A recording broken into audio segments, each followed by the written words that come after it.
What Really Happened with your host, Mike Rivero. You're listening to the Republic Broadcasting Network, where you'll find out what the Fukushima's going on. And aloha, America. Welcome to our show today. It is Monday, June 6, 2016 here, and we're starting a brand new week. A lot of stuff is going on. We have, sorry about all the noise there. We've got some corroded connectors here. We have got a lot of stuff to talk about today. The phone lines are open, 800-313-9443. Sam is in our control room, twiddling the dials and keeping us out of trouble. A couple of quick program notes. Tomorrow in our third hour, Don Wiskin from Extendivite will be our guest. And I like to have him back on the show because this is something that really works and in an age where we absolutely dare not trust the products of corporate-produced medical anything. Going back to what is available from nature just seems to make a lot of sense. We're going to be talking about that. Wednesday, Peter Koenig is going to be talking about the coming collapse of the European Union. And Thursday, we're still waiting for a confirmation on this, but we're supposed to have Alice Minsu Chun. Now, she is a young lady, and together with her friends, they invented this little tiny solar-powered portable light. It's in this wonderful plastic enclosure that pops open and pops closed. It's great for backpacking, survival, prepping. And I learned about it through a friend of ours over on Kauai who does a lot of charity work in Nepal. And she's getting ready to take a case of these over there to put in homes that don't have electricity because when it gets dark, they light their homes with kerosene, which is all very romantic and everything. But breathing those vapors has negative health impacts. So she showed me one of these, and I said, this is really cool. We got to get these people on the show, and we're going to be talking about that on Thursday. Now, before we get into the news here, the reason I was unable to do the Friday radio show was, again, we have this friend on Kauai, and she comes to visit us here on Oahu all the time. And every once in a while, she'll offer to pick up the airfare for us to go over to Kauai. And it's very restful in her place, and it's the next island out over that away. So we did that, and we were told by the airline, get there early because of TSA. And to be very fair and very honest, when we got there, we were using Island Air, which is this little turboprop inter-island provider. And they have their own TSA gate. There was no line at all. We breezed right on through, and they were very nice, very pleasant, local Kaahumanu people. A little more hostile on the way back, but something very weird happened because we got to Kauai, and Claire unpacked, and she couldn't find her underwear. And we knew TSA had gone into our luggage because they broke the TSA-approved lock, and apparently somebody was searching this little flashlight to make sure I didn't have contraband inside where the batteries go. Could have just turned it on. And they misassembled that, putting it back together. So we knew they'd been in the suitcase, and Claire was saying, I can't find my underwear that I packed for the trip. Oh, come on. You know, Claire and I are OLDER. We have our share of senior moments, and I just assumed that Claire had forgot to pack the undies. And it was a little bit of a problem because from where we were staying to where we could buy new undies was a very, very long drive. So we made do and everything, and when we got back home, we looked around, and sure enough, the underwear wasn't here at our home. So I went out and I did this search on Google, TSA steals women's panties, and I found out this is actually a major ongoing problem. And I found all these articles, hundreds and hundreds and hundreds of articles about this very creepy idea that the TSA baggage inspectors are stealing women's undergarments out of luggage. And it didn't make sense. If they were going to steal from the luggage, I had my Swiss Army knife in there because I know I couldn't take it on board the plane, and a bunch of other stuff. It would make more sense to steal, not the women's undies. But it apparently turns out that there are a lot of very sick people working for the Tourism Suppression Agency. One of our readers wrote in and said, well, you remember in the good old days when we would dry our clothes outdoors on the clothesline? It was very common for women's undergarments to be snatched by sickos who like to sniff them and everything. And I guess this is the modern version. Because the clotheslines have now all gone away, all these perverts and sickos are getting jobs with the TSA. And so after the show today, we're off to Macy's to get more underwear for my wife. Oh, my goodness. What a strange, strange world we live in here. All right, it's June 6th. It's the anniversary of D-Day. And there are D-Day, World War II movies all over the cable channels reminding us how great America was in World War II, forgetting that Germany was already in decline and losing when Roosevelt used Pearl Harbor to drag us into this war. And we've talked about that before. It's also the anniversary of the assassination of Robert F. Kennedy when he won the California primary, and he was going out through that pantry, and he was shot. And we were told, oh, crazed lone nut shooter, Sirhan, even better, he's Palestinian. Oh, the evil Palestinians killed Robert Kennedy. And, of course, like his older brother John and the attempt on his younger brother Teddy, there are all kinds of indications that this was, in fact, another conspiracy. For one thing, they found way more bullets in that pantry than Sirhan's gun could fire. Kennedy was shot from the back. Sirhan was to his front from quite a long distance away. There were powder burns indicating Robert Kennedy was shot at close range. And not too long ago, CNN had a witness to the shooting saying that certainly there was more than one gun being fired in that pantry. And then finally, there's that very weird story about Jamie Scott Enyart. Now, when Robert Kennedy was killed, he was a student studying photography. He got permission to be in the pantry, and he took a bunch of pictures. The negatives were confiscated by the LAPD, and when Enyart went back to get them, because obviously they would have a huge commercial value, the LAPD said, well, we're sorry, they're lost. Well, Enyart sued for the estimated value of those negatives, $2 million, at which point the state of California said, oh, surprise, surprise, we found them in the state archives up there in Sacramento. We're going to bring them right back to you. So they put the negatives in a briefcase. They gave the briefcase to a courier. The courier flew to Los Angeles. Driving out of the LA airport in his rental car, discovered one of his tires was rapidly going flat, pulls into a gas station to get the tire fixed, goes to the restroom, leaving the car unlocked and the attaché case on the seat, and sure enough, when he comes back, the attaché case was gone. Oh, gee, the photographic negatives that actually would have showed what happened to Robert Kennedy are gone, and hey, it's not the fault of the state of California anymore because they just got stolen. That's what's going on out there. And we posted a lot more stuff about this, about how the witnesses were being bullied and to change their story, which resulted in yet another lawsuit against the city. And remember, Daryl Gates was in charge of Robert Kennedy's security, lost his charge, and eventually became chief of police of Los Angeles.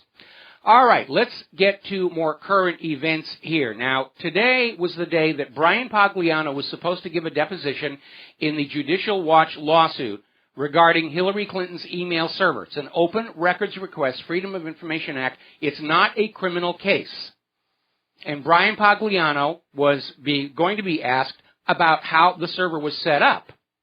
And last week, through his lawyer, he notified the court that he was going to take the Fifth Amendment, even though this is not a criminal case, and even though he's only being asked about how that server was being set up.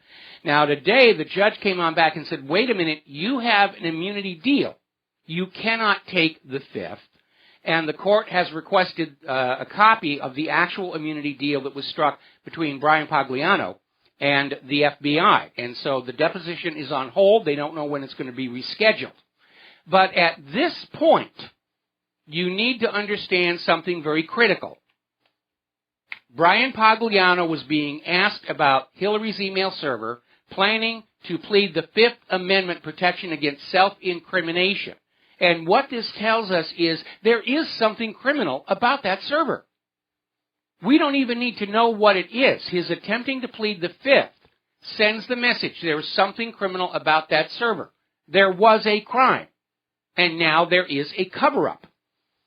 And I would like everybody to email all their friends, especially in California, North Dakota, Montana, New Jersey, New Mexico, and South Dakota, which are all having their primaries tomorrow, and point this out to them. Because there's clearly a crime and a cover-up going on here regarding Hillary's email server. And there are more indications some really nasty things were going on. By the way, before we get into it, I have to share something with you. When we were over on Kauai, I made a point of wearing my Hillary for Prison t-shirt. And I started to feel like a celebrity. All the tourists wanted to have their pictures taken with me in this shirt. And a couple of them knew who I was, but they loved the shirt. They were all taking pictures. They all wanted to have their pictures, selfies taken with me wearing the shirt. There were only 2 people who objected to the shirt. One of them was very low-key and cool about it. I found out later on he was actually Hillary's campaign staffer, one of her staffers on the island of Kauai. The other guy just started following us down the street screaming, "Loser, loser, loser, loser," which again reminds us Hillary's fan base. She's running her campaign as a personality cult, not on the basis of her achievements, if any, or her qualifications, if any. And that was a lot of fun. I had a really, really good time doing that. Obviously, I didn't wear that T-shirt through the TSA security gates. I kind of wanted to. Claire put the veto on that one here. But getting back to the serious issues, a couple of stories about, in fact, there's a lot of stories about this all over. I picked up the one from Breitbart. Hillary Clinton posted the names of CIA agents undercover on her non-secure email.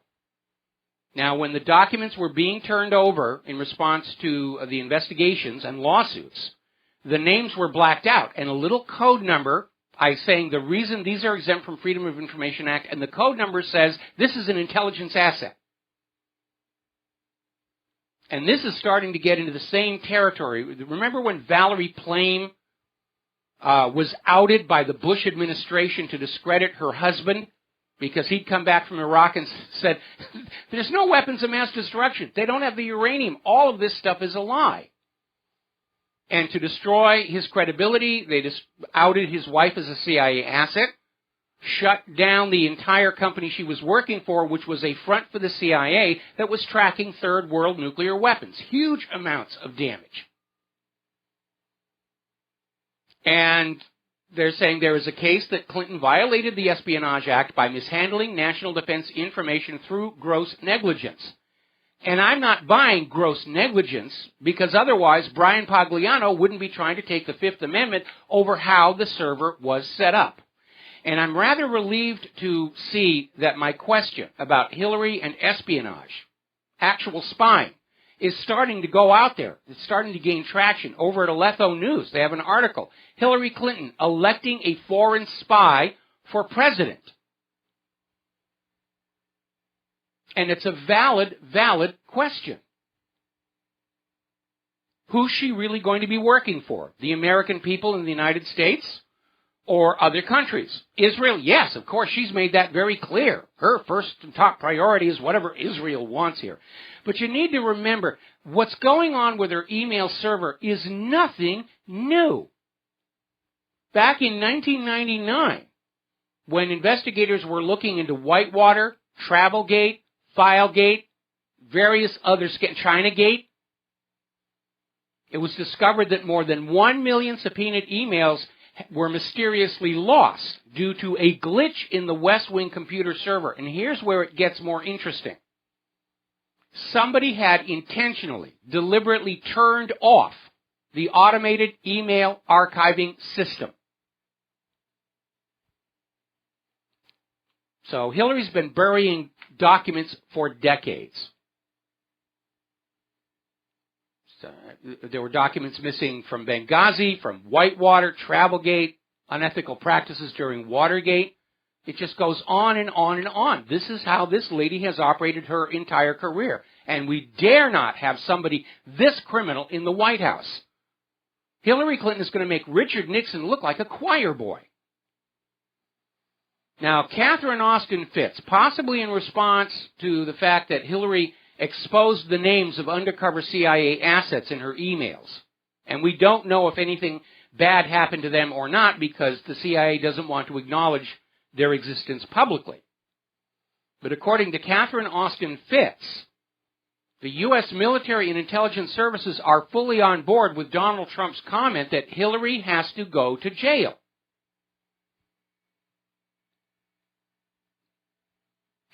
It's amazing. Now, Hillary Clinton is changing tactics on Donald Trump. She's now accusing Donald Trump of madness. He's mad. If he's elected, we can kiss the world goodbye. Now, what she's really saying is Trump is a threat to the New World Order, and he is, but she can't use that phrase without giving the game away. Donald Trump is not a threat to the world. He's a threat to the scam of the New World Order, and that's why they are so opposed to him. Story coming out of Zero Hedge, top Democrats are plotting to oust Sanders and somehow convince his followers to vote for Hillary Clinton. Good luck on that one. Sanders supporters are absolutely livid with the obvious machinations of the Democratic National Committee and the repeated election fraud going on, and they're already saying in polls they're going to desert the Democratic Party before they'll align underneath Hillary Clinton. And Hillary's defenders are out there looking at all these revelations and all the primaries so far where, Bernie should have won. We have to go back and look there. And they're always saying, it's accident. These accidents happen all the time. Well, if they were really accidents, the accidents would favor Bernie Sanders as often as they favored Hillary Clinton. They'd have to come down on both sides of the line if it was just chance and accident. But all of these so-called accidents and miscalculations and goofs always seem to favor Hillary Clinton. There's a pattern there. Now, Bernie Sanders is vowing to continue to fight Hillary Clinton until the Democratic National Convention. Now, Hillary is very close to securing a first ballot victory. Probably will nail it tomorrow, maybe, unless there's an upset. But Sanders is still out there fighting, and good for him. Good for him. Sanders understands it's only going to take one more exposure of a scandal, and Hillary's going to start coming down. Her poll numbers are going down. Nobody expected Sanders to do this good. Sanders is actually slightly ahead of Hillary Clinton in the California Democratic polls. Now, Sanders has issued a warning to the corporate media against a preemptive coronation of Clinton because there are reports that as soon as the New Jersey results come on in, the corporate media is going to declare Hillary Clinton the Democratic nominee in order to discourage Bernie Sanders voters in California from going to the polls. But if Bernie Sanders were to pull an upset in California, the race is on. And we're not exactly sure where Hillary and Sanders are in terms of the delegate coverage because apparently the corporate media has been playing some games with that. Story coming out of nationofchange.org. CNN has been caught for misleading reporting on the superdelegate counts. They're claiming more superdelegates are backing Hillary Clinton than appears to actually be the reality. A lot of the superdelegates are getting very cold feet about committing to Hillary because it's June now, and before November, Hillary's crimes could finally erupt and result in her being charged, tried, convicted, sent to prison as she richly deserves. RICO lawsuit against the Clinton Foundation, take all their money. Of course, we all need to remember CNN stands for the Clinton News Network, and that's not new either. Remember, it was the CNN people who overheard me talking about that photo of Vince Foster and the gun. That was the only vector by which the White House people, the FBI, found out that I was talking about this stuff and ended my career in Hollywood.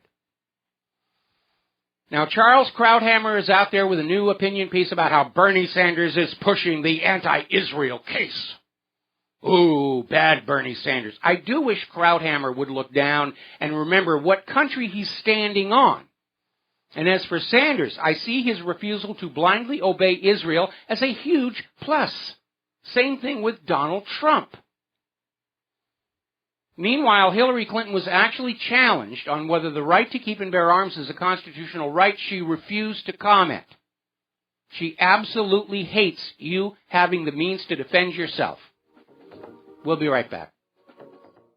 And aloha, America. Welcome back to the show. And we're going to go to the phones here. Bob in Indiana. Aloha. Welcome to the show. What's on your mind today? Well, hello, Mike. I'll tell you, we have a grandnephew who's about the age to start school, and we're wondering which would be best. We've got the public schools, we've got homeschooling, we've got secular private school, we've got Protestant Bible school, we've got Catholic school, there's probably some others. What do you think? Well, you're going to have to, first of all, look for your laws in your own local state regarding homeschooling, because more and more districts and more states are starting to pass laws either restricting homeschooling or forbidding it outright. I think out in it may be California. I'm fuzzy on this one. They're requiring a member of the family to have a teacher's credential before you're allowed to homeschool your kids. As far as the rest, I mean, my best recommendation would be go and visit each one and talk to the people. Look at the kids and see how accomplished they appear to be, and pick one out from there. Okay. Well, thanks for the ideas. Yeah, well, I mean, I don't know the schools in your area, so I really can't say. I mean, the only advice I would give out is, you need to keep your kid away from Common Core. Get the kid away from who? Common Core. Oh, yeah. Well, the parents are Russian Orthodox, but there's no Russian Orthodox school within miles. Well, they're going to have to make some adaptations there. Anyway, listen, thank you very much for the phone call. We're going to let you go. And end of last week, Michelle Obama created a bit of a stir when she was at a commencement address, and she made a comment in the speech about how traumatized she was because every day she wakes up in a house built by slaves. Ooh, bad. And everybody pounced on it as obvious race baiting.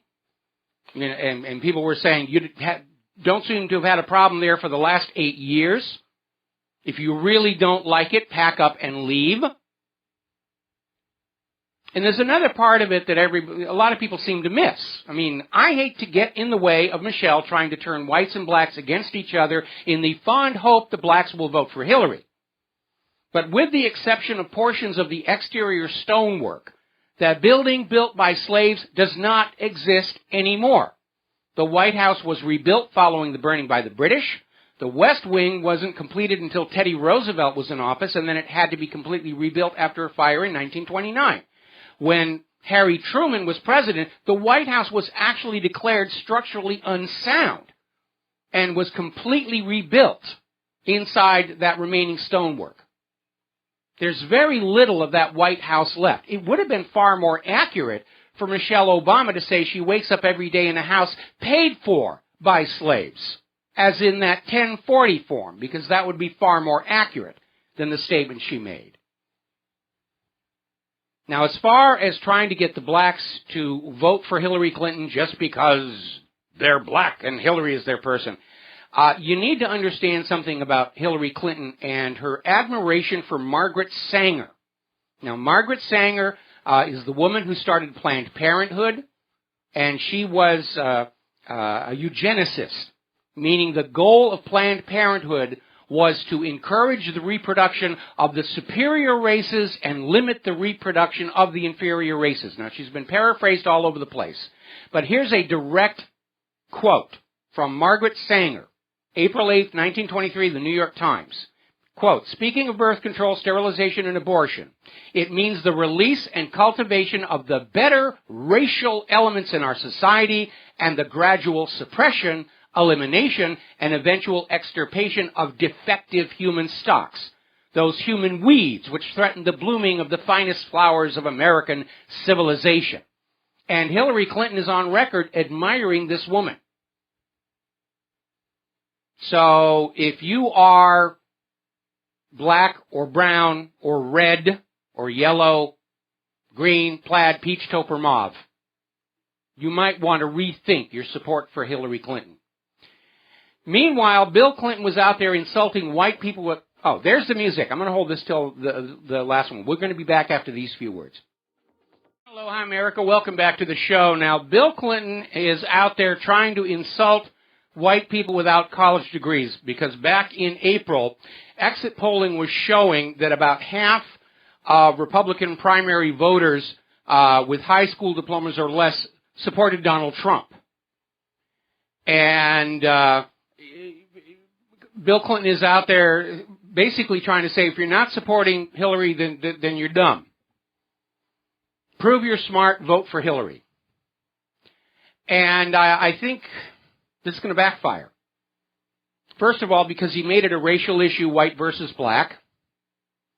And second, because there's a lot of white people who do not have college degrees. And it's not because they're stupid. They just can't afford the sky-high cost of a college education. They've looked at the possibility of getting a job with that degree and being able to pay off those student loans and realized it's a losing situation. And there's a lot of people, and I'm one of them, who went to college and didn't finish because they started to get a lot of work in the real world. I'll give you one good example. Steven Spielberg. When his film career took off, he quit his last year in college. I mean, they eventually gave him an honorary degree because they wanted to suck up to his fame and everything. But they're getting really desperate out there. But Bill Clinton's out there saying, hey, you can prove you're smart by voting for my wife. I don't know, looking at Bill's love life, I mean, his attitude all along has been anybody but Hillary. Now, Hillary Clinton apparently has been a big supporter of the Trans-Pacific Partnership, and apparently there were requests, Freedom of Information Act, regarding Hillary's emails in support of TPP. And the State Department has just announced today that they will not be able to release these emails until after the November election. Meanwhile, out in California, the day before the primary, apparently Roger Clinton got arrested on a DUI. It's a minor embarrassment there, except he's been arrested for DUI before, and Bill Clinton actually pardoned him on a drug charge. Nice people they got out there. All right, we're going to grab a phone call. Dan in Canada, aloha. Welcome to the show. What's on your mind? Yeah, aloha, Mike. Just on the same subject of Bill Clinton, he's actually going to be grandstanding at Muhammad Ali's funeral, giving a eulogy, which I think is rather inappropriate, seeing as, well, you mentioned the Margaret Sanger thing. And also, I truly believe that Bill Clinton was complicit with George Bush Sr. in bringing a lot of cocaine into the inner cities in there's America. no question about that. And they did deliberately target the black neighborhoods, not just during the Iran-Contra cocaine smuggling, but even all the way back to Vietnam, when the CIA was bringing Kun Sa's heroin to the United States. They specifically targeted the black neighborhoods to keep the black population subservient. Exactly. And then, just the fact that, Muhammad Ali, he's going to get up there and, a lot of black people looked up to him as, an idol. He stood up against the man, was against the draft, stood up for what he believed in. And then you got this Bill Clinton character, is going to just try and get some votes for his wife. That's the only reason. Well, yeah, it's definitely a very, very cynical exercise. I remember I was still working in Hollywood when Muhammad Ali actually made a feature film. And I remember hearing that when they were shooting this thing on the set, somebody said, who told this guy he could act? And the reply was, who's going to tell him he can't? All right, I'll let you go. All right, thanks an awful lot for the phone call. We're going to let you go. Now, apparently at Powers Ginsburg Elementary School in Fresno, California, the principal told this 9-year-old third grader, Logan Autry, that he cannot wear a Donald Trump baseball cap because it could stir negative emotions in other children. You can't do anything that will stir negative emotions in other children, like maybe thinking that Hillary isn't the best possible choice in the coming primary. It's amazing. Now, here's an interesting little development. In the middle of all this election frenzy, and we've been hearing about how, Israel wants Hillary Clinton, and there's all this money going on over there. And then all of a sudden we're hearing about how Sheldon Adelson is trying to cover his bets by donating to both sides. And now we're finding out Israel's ambassador to the United States, Ron Dermer, is going to attend a conference dealing with strategies for retraining the Republican Party's majorities, or retaining the Republican Party's majorities in the Senate and the House of Representatives. Israel is hedging their bets because they're seeing a very real possibility of a Donald Trump victory and a GOP sweep of Congress. And when Hillary is brought down for her crimes, it will happen. It won't just be Hillary Clinton who feels the pain in the November elections. It'll be Democrats as a whole, and they know it, and that's why so many of them are starting to pull on back. Article coming on out of State of the Nation. The Clinton Crime Foundation is organized crime at its finest. And they basically just lay out in very, very fine detail how it operates. And the money goes in. Very little of it goes to actual charity. It's all tax-free. And they're collecting money from all around the world. And foreign governments that donated to the Clinton Foundation received favorable treatment from the State Department under Secretary of State Hillary Clinton. Larry Klayman, the founder of Judicial Watch, had built a solid RICO lawsuit against the foundation. Unfortunately, when it went to court, it was assigned to a Clinton-appointed judge who just tossed the case out. Then the FBI came on in and said, well, we're going to take a look at this, which initially I thought means they're going to cover that up as well, and maybe they still will. But we keep hearing rumblings that the FBI is going to recommend an indictment of some kind. And they may do it on the racketeering because they don't want to go near that email server. Because if, in fact, Hillary Clinton was replaying the 1996 Chinagate scandal and selling U.S. secrets using her weak email server to deliver the goods and her so-called charitable foundation to collect and launder the payments, that's a scandal that could bring the entire government down. So they may be getting ready to try and ease her out of the power elite with a racketeering charge, which would carry the added benefit that all of those billions that are in that Clinton Foundation become the property of the U.S. government. Now, here's another article, and it's making a very, very good point. Came out over at unreportedtoday.com. Young people are being stiffed. They have to use their vote.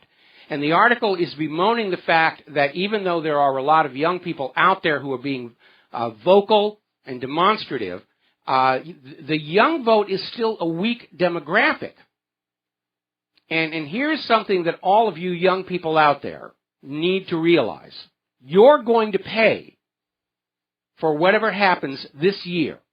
If Hillary Clinton gets elected and starts wars all over the planet, guess who's going to be drafted to fight it? The legislation to bring back the draft is already sitting in Congress waiting for the right moment to ram it on through. You, the young voter, will be fighting and being killed and crippled for these wars of conquest. You and everybody else you know will be taxed to pay for these out-of-control costs of war. We're trying to stop it. Us old fogies here, we're trying to stop this. We're working as hard as we can at it, but we need your help. We need the young people to stand up and say, we don't want to grow up in the world that Hillary Clinton and the War Party and Israel want us to live in. And you have to get on out there. There are enough of you to make a significant change if you decide that you are going to do it. Now, turning over here to the war zones. Over in Syria, there was this ceasefire during which the U.S. resupplied and rearmed all their pet terrorist groups, supposedly to have discussions with Russia and Syria and Turkey over what was going to happen. The U.S. stayed steadfastly in their position. Bashar al-Assad has to go, and a government we approve of put in place. So the discussions went nowhere. The ceasefire is now over. Russia is now going back into Syria, providing air support. Now, apparently, British forces have been videoed fighting alongside the militants in Syria. And I would like to remind everybody that they are there without the permission of the legitimate government of Syria. They're just in there mucking about. Syria, meanwhile, is making progress. They have entered Raqqa, which is considered the Islamic State's capital inside Syria, and they're making huge, huge progress there. Now, as you know, the other day it was announced that the U.S.-backed terrorists in Turkey were going to mount an offensive to retake Aleppo, Russia is now giving its strongest air support to the Syrian army in the Aleppo area. And we know when that Russian air support goes on in, the Syrian army tends to win. Amazingly enough, the U.S. actually sent a diplomatic message to Russia saying, please take a pause and stop bombing ISIS in Syria, which makes it even more obvious than it was before as to just who ISIS in Syria is really working for. The Iraq army is marching on Fallujah, making huge gains. Fallujah is considered the Islamic State capital inside Iraq. And the U.S. is trying to figure out some way they can stop that. So today we're seeing all this propaganda all over the corporate media to try and get Americans to say, yes, it's time for another U.S. invasion of Iraq. Oh, ISIS and Fallujah, they're shooting people trying to flee from, the conflict. Really? You're losing a battle, you're going to waste bullets on civilians? That doesn't make any sense at all. Does it? Look for what should be there and isn't. And what isn't there is a reason for ISIS to waste manpower and ammunition shooting fleeing civilians when they've got the Iraqi army marching down their throats right now. Apparently there's been another huge scandal up in Afghanistan where there was an attack that destroyed a bunch of civilians, including pregnant women. And it turned out that, first of all, the guy that they thought they were after wasn't there. He turned himself into authorities 2 days later. He was questioned and then released when they realized he hadn't actually done anything. The U.S. Special Forces just wiped out this bunch of civilians for no good reason whatsoever, and the reports are that in the attempt to cover up what had happened, the U.S. Special Forces were literally digging their expended bullets out of the pregnant women's bodies. Now, down in Turkey, as you're probably aware, President Erdogan is very upset over the German parliament vote to recognize the Armenian genocide. Israel's upset because they've trademarked genocide and Holocaust, and they don't want anybody competing for the world's sympathy. But Erdogan is out there promising to retaliate after this vote. What does Erdogan think he's going to do? He thinks he's going to actually attack Germany? I don't think so. Erdogan is starting to show signs of serious mental deterioration. He's not making a lot of sense. Now, over at NATO, Secretary General Jens Stoltenberg basically came on out and admitted in a Russian news agency interview that a new Cold War is in no one's interest. And he's mostly correct. Obviously, the arms manufacturers, the defense contractors, the Pentagon, they want a new Cold War because even a Cold War is better than no war at all. Because if you don't have a war, you actually look pretty silly standing around in those uniforms with all the brass and buttons and medals and confetti on your chest.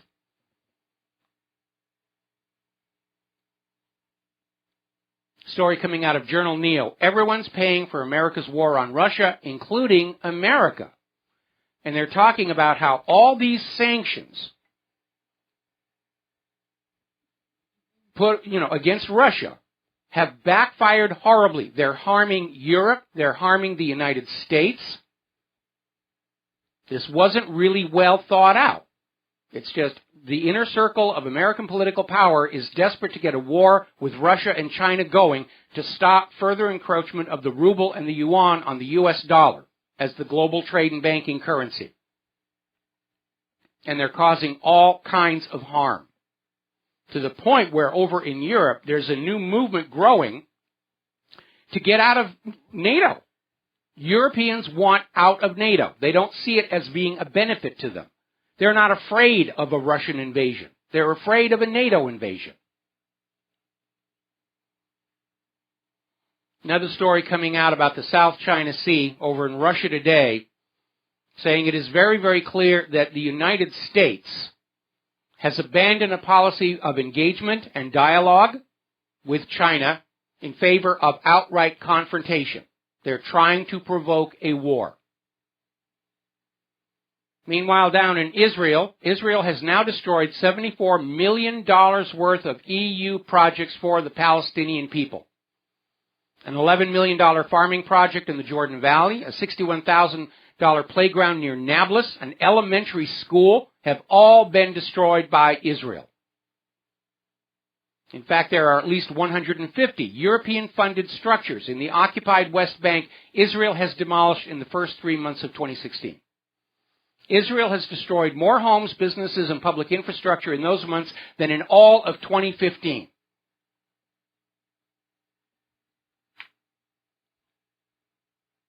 So let's talk about the economy. And before I get into it, I need to show you this. This actually just came in the mail today. You know, you have been pre-approved for a $6,000 loan. How will you use your $6,000? I don't know who these people are. I've never contacted them. I've never asked for a loan of any kind. But that's how desperate they are to get people to borrow. They're so, no, I'm not going to do that. Into the shredder with that. We all need to work at getting out of debt. And, of course, that's exactly the opposite of what the private central bankers need. They need us to be in debt. If we're not in debt, they are out of business. Now, having learned absolutely nothing from the subprime mortgage crisis, Wall Street is now into the subprime auto loan crisis. We'll talk about that when we come back from these words from our sponsors. And aloha, America. Welcome back to the show here. Now, as I started to say before the commercial break, having learned nothing from the subprime mortgage debacle back in 2007, 2008, Wall Street went on a binge of subprime auto loans. As the economy deteriorates, people's credit ratings are being hammered down. And so they've started saying, all right, well, we'll loan you the money for a new car. We don't care what your credit is. We're only going to charge you 29% annual interest. And people are getting into serious, serious trouble. And more of these subprime auto borrowers are in default. Collection and repossession lawsuits are piling up in the local courts. And that's another reason why people do not want to buy new cars. They don't want to undertake another loan until they know for a fact they can repay it. Because the American people are far more responsible than Wall Street corporations or the United States government, which borrow money like crazy, and they don't care if they can pay it back or not. They'll have a strategic bankruptcy, or they'll raise taxes, or whatever. They don't care. 43% of federal student loans are not being repaid.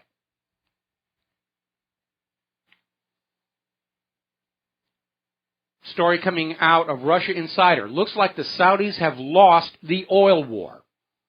And they're basically going along with the same analysis we've been talking about here. The United States got it into their heads that they were going to lower oil prices and destroy the Russian economy, which is dependent on oil and gas exports. And the Russian economy is partly dependent on oil and gas exports, but they have other sectors of the economy that do very well. And Russia proved to be far more resilient than anybody was hoping that was going to be the case. And much of the damage from the oil price war went on to other countries. Europe, the United States, the fracking industry, Venezuela, Canada, and Saudi Arabia. And now Saudi Arabia is in serious, serious trouble. They're heading down the road to collapse and ruin. And it's all the fault of Washington, D.C. Now, speaking of Venezuela, article coming on out from endoftheamericandream.com reminding us all that we should be watching what's happening in Venezuela very closely, because inevitably it's going to happen here. When the economy starts to collapse and the supply chain to the stores breaks down. And as I pointed out last week, it's a very different world today than back in the 1930s, when that depression hit. The American people were still, for the most part, spread out across rural America. They were near farms and fields. They could find alternatives to store-bought food to eat. Today, we've all been herded into these giant human ranches called cities. And that means when the supply chain breaks, we don't have an alternative. We'll be right back after the station break. Aloha, America. Welcome back to our show. Hour number 2. The phone lines are open, 800-313-9443. Sam is in our control room today, ready to answer the phone when you call on in. I have to do a shout-out for John Oliver and Last Week Tonight. If you did not catch his yesterday's show, go and find it on your DVR and replay it or hunt it down. He did an amazing segment on the debt industry that makes money by deliberately plunging people into debt. And the climax of the segment, he did 20 minutes on it, most of the show. The climax of the segment was they announced that Last Week Tonight had bought $15 million worth of medical debt belonging to 9,000 Americans, and they zeroed it out. And that was an amazing thing for John Oliver and Last Week Tonight to do. And it also hit the record books.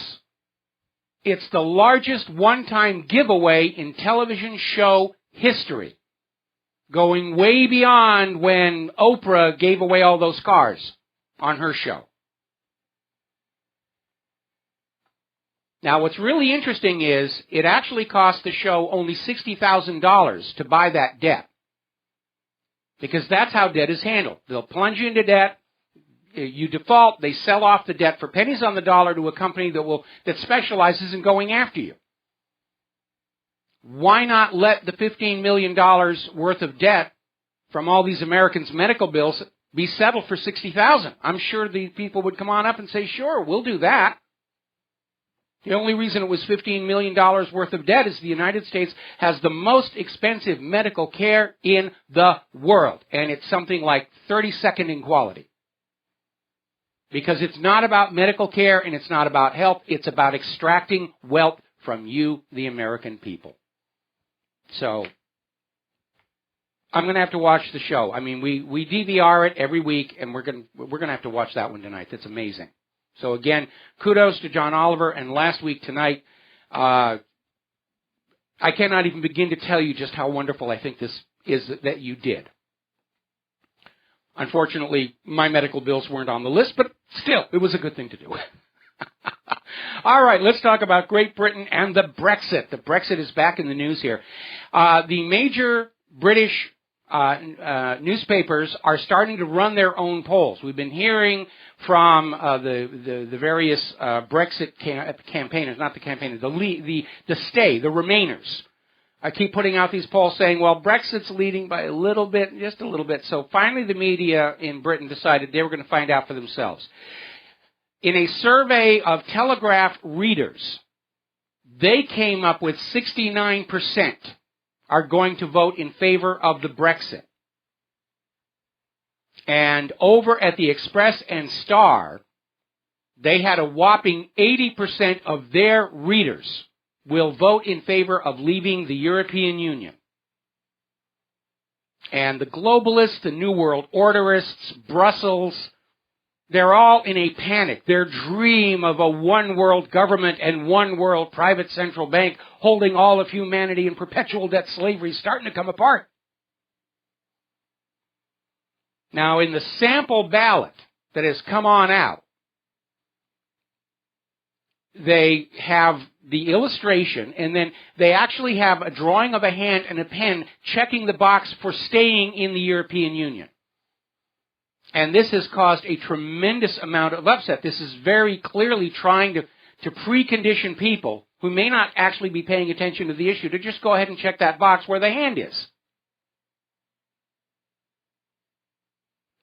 But I mean, they're pulling no punches on this.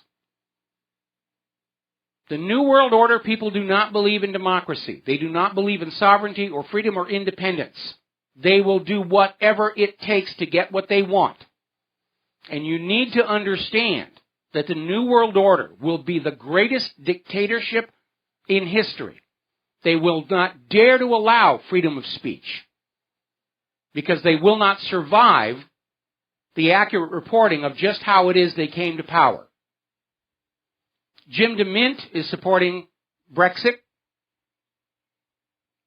And Boris Johnson has come on out with a warning that if Britain stays in the European Union, they're going to be hit with another bill from Brussels for £2.4 billion. And this is on top of the billions and billions that have already been sucked out of Great Britain by Brussels to try and desperately keep the rest of the European Union afloat.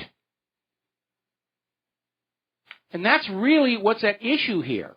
The British people are being taxed into poverty by Brussels, by an unelected European Union Commission, and all they get back for it are all these little tiny nitpicky regulations and restrictions. Now, Nigel Farage came out with a comment saying that if Great Britain does not separate from the European Union and impose border controls, that there will be these mass migrant sex attacks in Great Britain as they've seen all over Europe. And immediately all of the Remain people started screaming, oh, he's repugnant. It's disgraceful. It's inflammatory to make that claim. The one thing they couldn't say is that Farage is wrong. Not when you look at how many of these mass sex attacks have been happening all over the European Union. He's absolutely right. It is a very real danger, and one that British voters should be considering. Story coming out of Ib Times in Great Britain, saying that Bilderberg's top agenda item for their coming meeting is how to prevent the Brexit, how to stop it, how to keep the EU together, how to merge it with the North American Union, how to get back on their track to a one world government, one world private central bank. Apparently, the European Union has paid 160 million euros to the pro-Remain groups in Great Britain.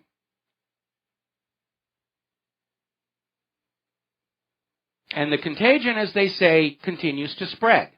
Now, the Basque country in Spain is getting ready to have an independence referendum. And I'm sure they won't be quite as lax in keeping an eye on those elections as the Scots were. Apparently, there's been another mass riot, migrant mayhem in Paris, no-go zone. And that's another phenomenon people don't want to talk about. Areas where the refugees have collected together have become so dangerous and so violent, even the police will not go in there. Wonderful little story out of Cologne, Germany. One of these bleeding heart, New World Order liberals took a refugee into her own home, at which point he promptly raped her. Down in Melbourne, Australia, a group of 5 culture-enriching refugees attacked a 14-year-old boy without warning. The first blow was a kick to the kid's head while the victim still had his hands in his pockets. It was all caught on camera. Apparently over in Lawrenceville, New Jersey, a woman in a burqa was very angry at a New Jersey family displaying the American flag, tore the flag down, and then attacked the family with it. And neighbors grabbed the woman and held her down until the police could show up to arrest her. This whole glue everybody together into one mass of humanity with no sense of who they are to make them easier to control, it isn't working. Because it's all based on Margaret Mead's theory, claim that we are born with blank minds and everything we think and feel is a result of the environment. And that is the foundation for the liberal political philosophy of tinkering with the environment to re-engineer the human mind. And it doesn't work. It's never worked because Margaret Mead's book was a fraud. It was a complete fake. And that's why they keep making, in the liberal establishment, they keep making all these horrible mistakes. And they won't go back and question that prime assumption, because if they question that prime assumption, they're out of business. The intellectual foundation for liberalism is a fraud. Up in Austria, the TV news there tried to portray the Muslim migrants in a positive light by showing them helping flood victims. But apparently the city spokesman, Marcus Herman, basically said that this entire TV spot was staged. by state broadcaster ORF. And the debris that the Muslims were clearing were actually piles of debris that had already been collected up by the city's paid employees and put in stacks waiting for disposal. ORF just took some migrants and said, here, just start moving the stuff around and looking like you're concerned. And they put that on TV saying, see, the Muslim migrants are helping those flood victims. By the way, regarding those floods, Austria, Germany, Paris, just horrendous. Why is that happening? Well, it's really very simple. You know all that snow and ice that the carbon Nazis were claiming was a thing of the past? Well, it isn't. And this year there was a lot of it. And now that summer is finally here, it's starting to melt. All right, we're going to grab ourselves a phone call. Robert in Ohio. Aloha. Welcome to the show. What's on your mind?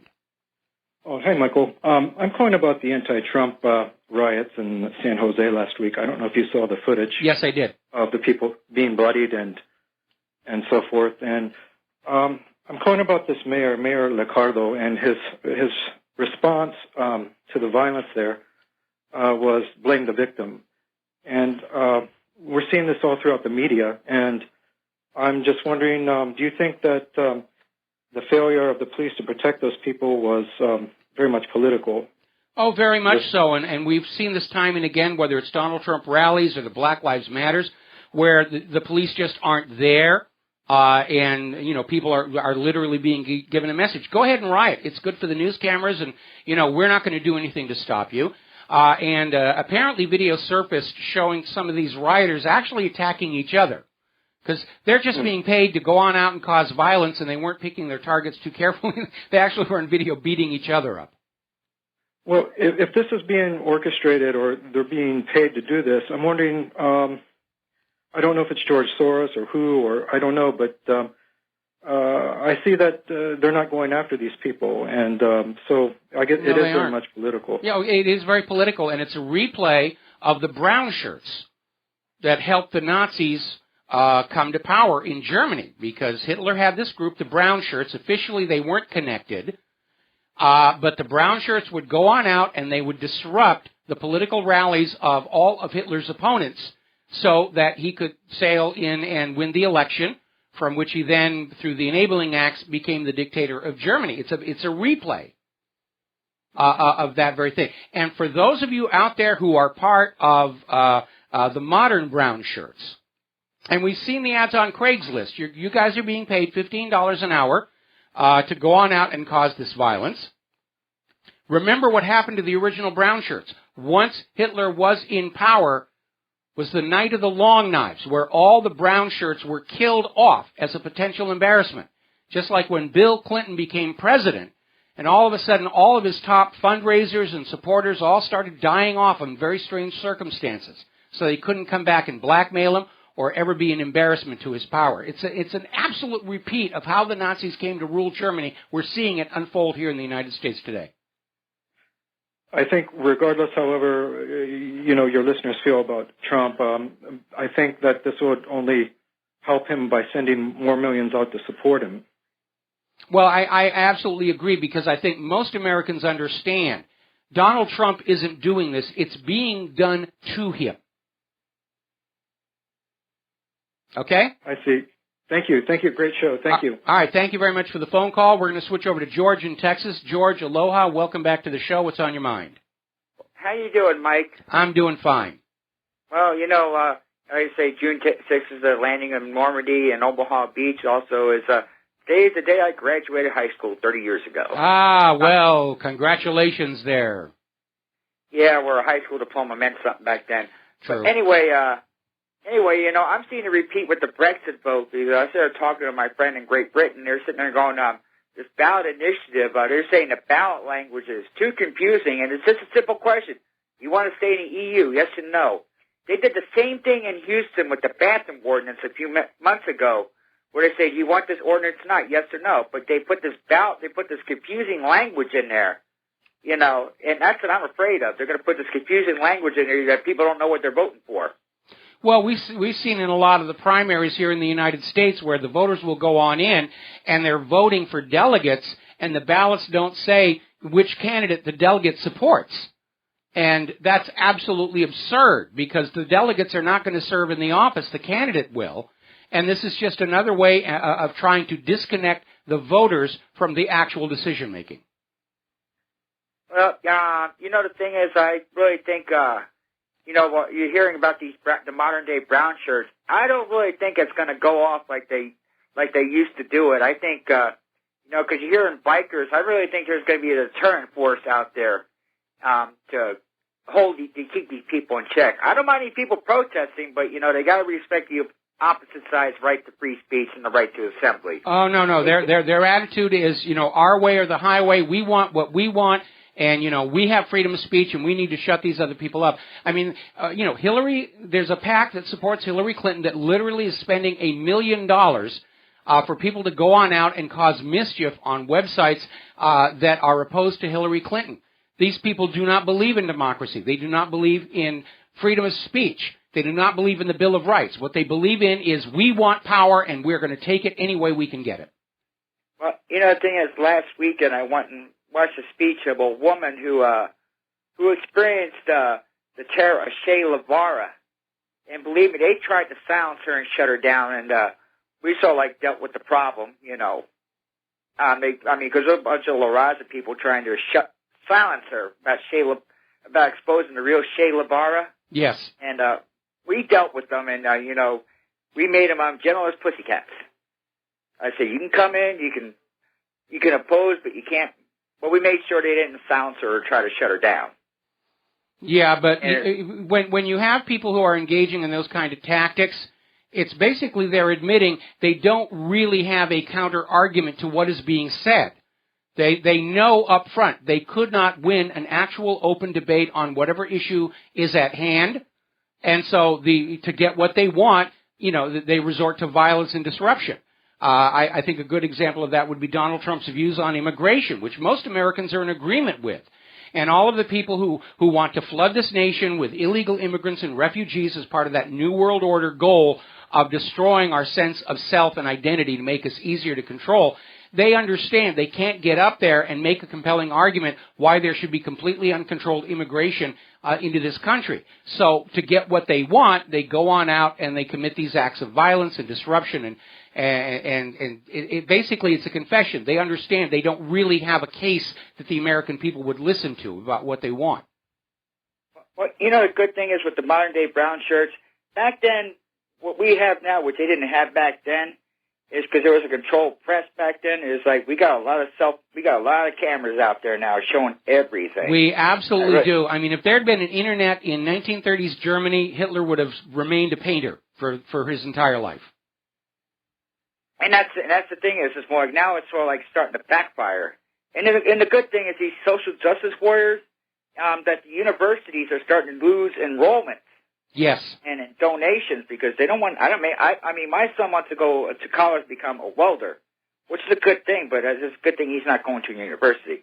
But thank you, Mike. Have a good day. All right, thanks an awful lot. Yeah, more and more parents are looking at what's going on in the colleges and universities and realizing they're no longer centers of education and development. They're centers of indoctrination and brainwashing. You will love Israel. You will hate Palestine. You'll believe in human-caused global warming. And who needs to go $50,000 into student loan debt, for all of that when none of it will translate to a high-paying job on graduation? And so, yeah. This day and age, American colleges and universities are not as attractive as they once were. They're no longer seen as a guaranteed path to a better life. In fact, in many cases, it's actually a guaranteed path to being financially crippled as you start on your life. Okay, apparently the French government has announced they're going to teach Arabic in their primary schools over there in France. It's all about blending us all together so we're easy to control because we don't know who we are. We're not even sure what gender we are anymore. We got to take a break for commercials. Got another caller waiting on the line, and we'll be right back. Aloha, America. Welcome back to the show. We're going to go right back to the phones. Rob in New York. Aloha. Welcome to the show. What's on your mind? It's Ralph, Mike. How you doing, Mike? I'm doing great. Mike, I want to ask you a question. What legacy and how will history review Muhammad Ali and also the Vietnam War and the draft. Do you think this will be a very educational topic for future history down the road, or it will basically be who will be the next Ali in place to fight the status quo and fight the white power structures in Washington? Well, that's always hard to guess. I mean, first of all, Cassius Clay caught the public imagination with his early athletic prowess, and then once he had that public attention, he was able to turn it and make some points, first of all, by converting to Islam, which wasn't as terrible a thing back then as it would be seen today. Then, of course, he did refuse to be drafted for the Vietnam War, and a lot of people looked up to him for that. Frankly, I'm not surprised. How history books review him? That's going to be up to whoever's in charge of writing the history books. And that's going to depend on what government, if it's a government that really looks at defying the government as a positive thing, he'll be portrayed positively. If it's a government that doesn't look favorably on such things, he'll be called a draft dodger. I mean, the same thing happened. They know he was purposely, persecuted because of his ideology and his politics concerning the Vietnam War. But they did it to Elvis. They did it to Joe Louis. They did it to a lot of African Americans of their past. But I look at it like this: when a draft occurs if we can have a draft in this country, you think people will become like Muhammad Ali's in ideologies when a draft really comes hits his country? He may be one. I don't think he's going to be a single iconic figurehead. Yes, people will look back on that. Those people who think there are reasons to not agree to go off on these wars of conquest, they're going to find inspiration in Muhammad Ali. And as you said, other people who also stood firm against the war, like Martin Luther King, which I think was a big reason for why he was assassinated. I mean, because he had all the backers also, like, J. Edgar Hoover and Lyndon Johnson really hated him. They know that they were out to chop his head off at the time because he was backed up by the Nation of Islam, and he had the Black Panthers, and he had Huey Newton, Bobby Seale, Eldridge Cleaver, and he had all those African American leaders of radicals in that era. He had mobilized. They were saying that this is a learning experience for future generations to come. Well, Martin Luther King had managed to unite all these various disparate groups. Remember, the government tries to keep everything broken up into little tiny pieces. Martin Luther King, because of his oratory and his philosophy, was able to bring together all these different broken up groups of the black community and unite them together, saying it is time for us to have equal rights, and we are opposed to the war in Vietnam. And even though King himself was eventually assassinated, even Lyndon Johnson had to accept that the time had come to really push for civil rights and equality. It wasn't an easy decision, and of course in the new biography of Johnson, they're trying to make it look like it was more his idea than Martin Luther King. But there comes a time when every leader will realize what the future is going to be, and it's time to adjust to it. In his memoirs, Lyndon Johnson wrote about when he looked out the White House window and he saw 1 million anti-Vietnam War protesters on the mall, and he said that was the moment he realized the U.S. had lost the Vietnam War. And at least he had the wisdom to do that. Some of our leaders don't even have that much foresight. They're going to drive us right off the edge of a cliff. So, I wasn't a big fan of Lyndon Johnson, but he did have that gift of looking forward and seeing where things were going, and realizing that pushing a certain agenda too hard was actually going to cause more trouble than it was going to be worth. Even Malcolm X was saying the chickens are coming home to roost, but they're coming home to roost again. I think so. I think we're heading to a major, major upset, and how bloody it's going to get, unfortunately, is under the control of the federal government. Exactly. All right, Mike. Thank you. Thank you, Mike. All right. Thank you very much here. And we're going to start with Keith in Montana. I'm probably going to have to take you. Oh, no, there's the commercial break right there. Keith, hang on, drink some coffee, open a window, get some air, walk around. We'll be right back and take your phone call. Aloha, America. Welcome back to the show. We're going to go right back to the phones to Keith in Montana. Aloha, Keith. Thank you for waiting. What's on your mind? Well, I had two things now that your last caller there, but also I wanted to thank you for putting me on hold. It's nothing like going through total withdrawals in your vacation, you know. Anyway. It was only one day. It's only one day. I mean, what did you do when I was in the hospital for 10 days? I don't want to say that on the radio. Oh, okay. All right. Anyway, in reference to, I don't really care about sports or sports figures or politicians or anything like that, but Ali, remember his famous quote about what no Vietnamese had done to him. Yes, I remember that one as well, and we're not allowed to use that word on the radio either. Right, but I did watch a program on, I hate to say this, on network TV, but I think it was like CBS This Morning or something like that, but they had him on there, they were detailing his life there about how Kareem Abdul-Jabbar, I forget his original name and stuff like that, but how they got all these guys together to try to reconvince him, and he actually turned them against the war, which I thought was interesting. Anyway, now aside from all the worthless sports, I actually saw something good on the Weather Channel the other day, not Weather Channel, but on the Intellicast in their video section. They were commenting on all these floods, whether it was in France, Houston, stuff like that, you know. Mm-hmm. And I had been saying this for I don't know how many decades, and I've gotten a lot of these little troll fights on the internet about this so-called climate change. And I grew up in Las Vegas, and we had flash floods all the time. And yes. I'd recognized something back then years ago, and I always said this, and I've even commented that on these YouTube videos, where they'll show some weather chaser doing all this footage from a flooding town or something like that. Anyway, the weather announcer guy had verified what I thought all along. He says, the problem with flooding is that for miles and miles, they have paved over all the ground with asphalt, put concrete buildings. There's no place for the water to naturally absorb into the sand, let alone they also build highways along that skirt rivers and stuff, which, you know, when they flood, they take out the roads and everything else, you know.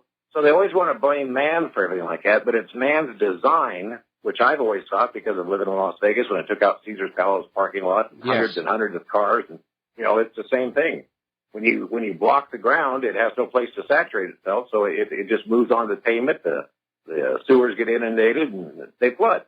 Well, there are supposed to be storm drainage systems as part of urban development, but again, as our economy has declined, the ability, or rather the willingness to spend the money to maintain that infrastructure has evaporated, and it's being neglected. The storm drains are filling up with all kinds of debris, dead branches, and so forth, which is why that's going to make the flooding a lot worse.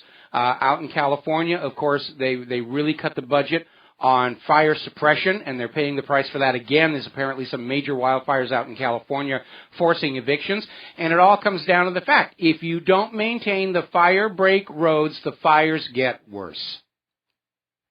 Yeah, I don't know if I should contact my cousin Obama about you being one of his economic skeptics or not. Feel free. I'm sure he already knows, and I have sent them wonderful, lovely Christmas cards every year, and I've never gotten one back. So I think I'm on his never gets a Christmas card list. Yeah. All right. Well, anyway, that's to you, and I'm sorry about Claire's panties. Yeah. Okay. All right. Thanks an awful lot here, and we're going to switch to Fred in Utah. Aloha, Fred. What's on your mind? Hello. Hello. Okay. Hi. Yes. Do you hear me, Mike? Yes, you are on the air. Okay. Mike, I want to tell because tomorrow is in California election. Yes. And I've lived about 25 years in California, including 5 years volunteering for public radio there. Yes. And so I'm just saying that tomorrow, for me, is so personal. Why is personal? Because tomorrow I think the Democrats in California, they are going to decide whether they are for corruption or for honesty. Sanders may not be a good person in many ways for the country, but he's overall an honest man. What he's saying today was the same thing he was saying 20 years ago in the Congress of United States on the 5-minute speeches at the beginning of the session. So, but on the other hand, I want to mention that, for example, Al Gore, who has some kind of shame compared to Clinton, Al Gore even was lying during the election. he said after NAFTA that we have created 20 million jobs. And actually, Senator Bradley, who was running for presidency, also the famous basketball player, he said, when I said that, one of the people in his audience, they said, Senator, he's right because I have 3 of those jobs. and everybody laughed like hell. I remember when George W. Bush was talking to some people about the economy, and the person who was talking to was saying that she had to work 3 jobs just to make ends meet, and all Bush could say was 3 jobs. Isn't that amazing? Yes, isn't America wonderful? And he said, we Americans, we can do that. We can work 3 jobs. Now, another one that Senator Al Gore was lying, was saying that in Florida, because there are lots of Jewish seniors that they go from New York, as you know, to Florida, and there are other seniors also. Then he was continuously in Florida campaigning and saying that your Social Security is in a lockbox. Yes. And I have learned 30 years ago there's no money in Social Security. Now what I'm getting it's treasury bonds. The U.S. government is borrowing it from foreign banks and domestic banks and paying my little Social Security. So when Al Gore relatively has shame, was lying like that under pressure, I think, so how can we trust? So people of California, tomorrow they are going to say, are they for corruption or for more honesty in the government? That's my opinion. Well, to be very honest, I think the people of California are overwhelmingly going to vote for Bernie Sanders. Unfortunately, we know that there is massive election fraud going on in this country, and especially regarding Hillary's campaign. They keep claiming it's an accident, it's a mistake, it's a goof, it's a snafu. But as I mentioned earlier in the show, all these mistakes and errors all seem to come down benefiting Hillary Clinton, and that doesn't make any sense. If they were honest, simple mistakes, then half would benefit Hillary and half would benefit Bernie Sanders. But it's not working that way. Thank you. All right, thank you very much for the phone call. And with regard to our work conditions and everything, I want to repeat the plug I gave out last week for Michael Moore's new documentary, Where to Invade Next. It didn't get a major theatrical distribution deal for reasons that will be very obvious when you see this. It is out on pay-per-view. It's on Blu-ray. It's on DVD. I'm going to buy a bunch of the DVDs to hand out as presents to people who need to have their eyes open. But it is on pay-per-view. It is well worth the money. Michael Moore, Where to Invade Next. As a matter of fact, I think I made it everybody's homework last Thursday, so I should have a pop quiz on that right now. All righty, we're going to take one more phone call, then I got to get back to the news. Mark in Wyoming, aloha. What's on your mind today? Mike, first of all, good to have you back. Thank you. Question for you. Ask your opinion about something. Okay. Having to do with Muhammad Ali and Danny Glover, believe it or not. These two protests against the United States, and I have no problem with that. You know, the war in Vietnam, bad. I get all that. But the same people make money off the same system they say they hate. It's always bothered me. Well, you know, the idea is I don't think Muhammad Ali was criticizing professional boxing, and I don't think Danny Glover criticizes filmmaking. But all of us, regardless of our income, have a First Amendment protected right to criticize government when it's behaving badly. Now, I'm going to be very obvious. I've never been a huge fan of professional boxing, so I didn't really pay as much attention to Muhammad Ali as many other people did. Danny Glover, on the other hand, I'm a huge admirer of not only his acting work, but his political activism. I wish I could get him on my show because he's just absolutely amazing. Okay, it just always bothers me that, well, we hate America, we hate parts of America, but we like making money off America. No, well, I don't think they're saying they hate America. They're saying they hate the U.S. government, and that's a very, very different thing. I love America. I love the American people. Our government is seriously, seriously messed up. And I get all these emails all the time saying, what you're talking about, you could bring down, you could destroy the United States. No, the United States is going to be fine. Might destroy the government, and then they'll come back and say that's the same thing. No, it's not the same thing. The Nazis are gone. Germany's doing fine, more or less. The Soviet Union is gone. The Russians are doing great. You need to separate this idea of the nation and its people from the government. The government is behaving badly, and we have a right to criticize the government when it's failing to comply with the Constitution and the Bill of Rights, when it's starting wars of aggression, when it's committing war crimes and torture. We have a right and a moral obligation to stand up and say, this government is behaving badly, and it is time for a change. And that doesn't map to a criticism of America and its people. Anyway, thank you very much for the phone call. We're going to let you go here. Getting on back to the immigration and refugee crisis, I was actually amazed just a little while ago on one of the breaks, watching on Fox News, where they have a story saying that crimes committed by these released illegal immigrants, where they're actually caught and then they're just let go inside the United States, and they're committing more crimes than are being officially acknowledged by the U.S. government. They're trying to hide the problem from you because they want you to love the illegal immigrants and they want you to love the refugees. And remember, today's illegal immigrants are tomorrow's Democratic voters. We may see that in California because remember, Governor Jerry Brown signed a law that automatically registers you to vote when you get a driver's license, no proof of citizenship required. And that means there are millions of illegal immigrants in California who now have a right to vote in tomorrow's elections, or there are at least registrations in their name that can be used by the vote riggers. Now, here's an interesting little article. This is from Electronic Intifada. What's behind the U.S. media's special relationship with Israel? And they're pointing out something that is pretty much obvious to all of us. The U.S. corporate media has a very obvious bias. Israel good, Palestinians bad. The Israelis never do anything wrong. The Palestinians are evil terrorists who want to push the Israelis into the sea, blah, blah, blah, blah, blah, blah, blah, blah, blah, blah. But there's a new documentary out on this very issue, The Occupation of the American Mind, that is examining very closely why is the corporate U.S. media such a reliable conduit for Israel's propaganda. And they're pointing out that it is far more biased in favor of Israel than the corporate media in other countries, France included, which is very biased. Meanwhile, over at INFOWARS, Paul Joseph Watson is out there saying there's no Jewish influence anywhere. Well, maybe he's resorting to semantics because it's not really Jewish influence, it's pro-Israeli influence. But Paul Joseph Watson is out there saying people are obsessed with Jews controlling the world, never seem to present any evidence, blah, blah, blah. So, again, very much bias. We know that Israel likes to seize control of other nations' economy and media because those are the forces by which those nations can be dominated. Another story coming on out from Patriot Rising about how the U.S. government intentionally destroyed 9/11 evidence, and pointing out that judges and lawyers understand if somebody intentionally destroys evidence, they're hiding a crime.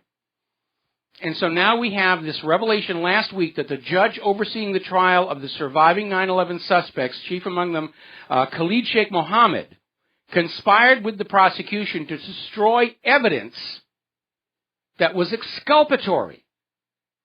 They destroyed evidence that his lawyers could have used to say, hey, he's innocent of wrongdoing, because by golly, we have got to convict this man to remind everybody that Muslims did 9/11 and they shouldn't be looking at those arrested dancing Israelis, or the way the Secret Service somehow seemed to know that George Bush wasn't a target sitting in that school in Florida. Now, as I mentioned a little bit before, major fire in Los Angeles, 5,000 people in the Calabasas area, which is an affluent area. It's a very beautiful area. Destroyed several buildings. And again, the reason for this is that so much money is being sucked out of our economy and our society to pay for the wars of conquest, to prop up Wall Street, and to keep Israel happy, that there is no money left to take care of this nation, to make sure the storm drains are clean, to repair all those cracks in the aqueducts and the water mains that are leaking water into places it's not needed, and to keep the brush under control and the fire break roads open. And that's what's going on. The U.S. federal government is letting the United States of America rot on the vine because they want to use your money to make life better in Israel and along Wall Street and to conquer other countries and bring them into U.S. control. We're in a wartime economy. They won't admit it. But go back and study the realities of the wartime economies during big mistake number 1 and big mistake number 2, and you'll see the same repeating pattern. Repairs and maintenance of critical infrastructure abandoned. Put off. We'll fix it after we win the war. Except that this time, we're not going to win this one. We're well on our way to losing this one. Now, 3D printing is all the rage, and with good reason. Now, when 3D printing first came out, it was plastic items, models, and was very cool. Now they're starting to print with all kinds of materials, including metals. Airbus has 3D printed a working airplane. Now, it's just an unmanned drone. It's radio controlled, but it's a proof of concept. Airbus 3D printed an airplane that actually flies. And that is just absolutely amazing. If I had the money to play with it, I'd love to be playing with 3D printing.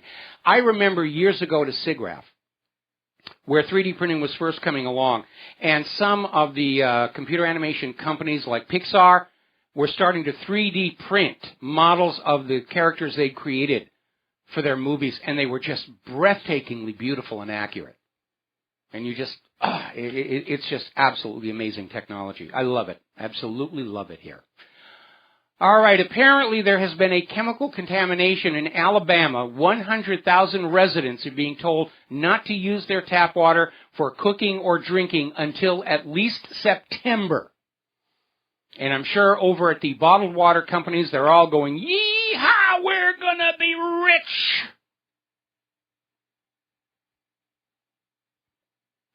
So talk about neglecting our infrastructure and not caring what happens to the nation or its people. There you are. It's fully on display. Your money is to be used to make Wall Street richer, Israel richer, pay for the wars. They're not going to spend any of it on you, on making sure your drinking water is safe, your food is safe, your medicines are safe. They could care less about that. We got to take a break for commercials, and we'll be right back. And aloha, America. Welcome back to our show here. Now, as we've commented many times before, the goal of the pharmaceutical industry is to sell you medicines, whether you really need them or not. And if you refuse to buy them, to get government to say, you must have this shot, you must have whatever. A really big part of the market has to do with the illness of attention deficit hyperactivity disorder, which is used to prescribe all kinds of medication to children. Now, shortly before he passed away, the guy who came up with attention deficit hyperactivity disorder went public saying it's a fictitious disease. It was made up to sell these medical products. Now, when I was in school, we didn't have attention deficit hyperactivity disorder. We had teacher is boring the crud out of me trying to get the dumb kids to learn something. And the smart kids get bored and start looking out the window. And in their desperation to get a new and younger generation of children hooked on these medicines, the pharmaceutical companies have come out with a new chewable, fruit-flavored ADHD drug. It's like candy. And the FDA has approved it for children as young as 6 years old. It's called Adzenys. And they're getting ready for a big push to doctors across the country. Buy these, and anytime your kid is acting up, just give him one to chew. And experts are saying this is a recipe for disaster. They're going to get these kids hooked on these drugs for their entire life. And there are major risks with this drug, including sudden death, which when it happens, we know what's going to be the result. They'll claim the parents murdered the kid, shaken baby syndrome, abusive parents, lock them up in prison, because we can never question the safety and efficacy of the blessings heaped on us by the American pharmaceutical industrial complex. All right, let's talk a little bit about global warming. Snow is falling in Siberia to mark the start of summer. Now, everybody has this image of Siberia always being cold, and yes, it is in the winter months. But Siberia is actually a lot like Alaska, where it is so far north that, yes, during the winter you barely get the sun and it's very cold. But the backside of that is during summer you get sunlight for 18, 20 hours a day. And it's actually very warm and balmy up there. They've got snow falling in Siberia, and it's caught everybody by surprise. Apparently, the local administrations there have had to restart heating supplies to home. They were completely caught off guard by this. Now, here in Hawaii, we're actually having a very cool June. In fact, when I was over on Kauai, which is on the north side of the island and gets less blessing of the sun. In fact, we spent most of the weekend under rain. At night, it got really, really cold, and I was talking to people around there, the locals who've lived there for years and years, and they're saying this is the coldest June in Hawaii they can remember. We're going to be back after our station identification. Aloha, America. Welcome back to our show, hour number 3. The phone lines are open, 800-313-9443. We're talking about human-caused global warming.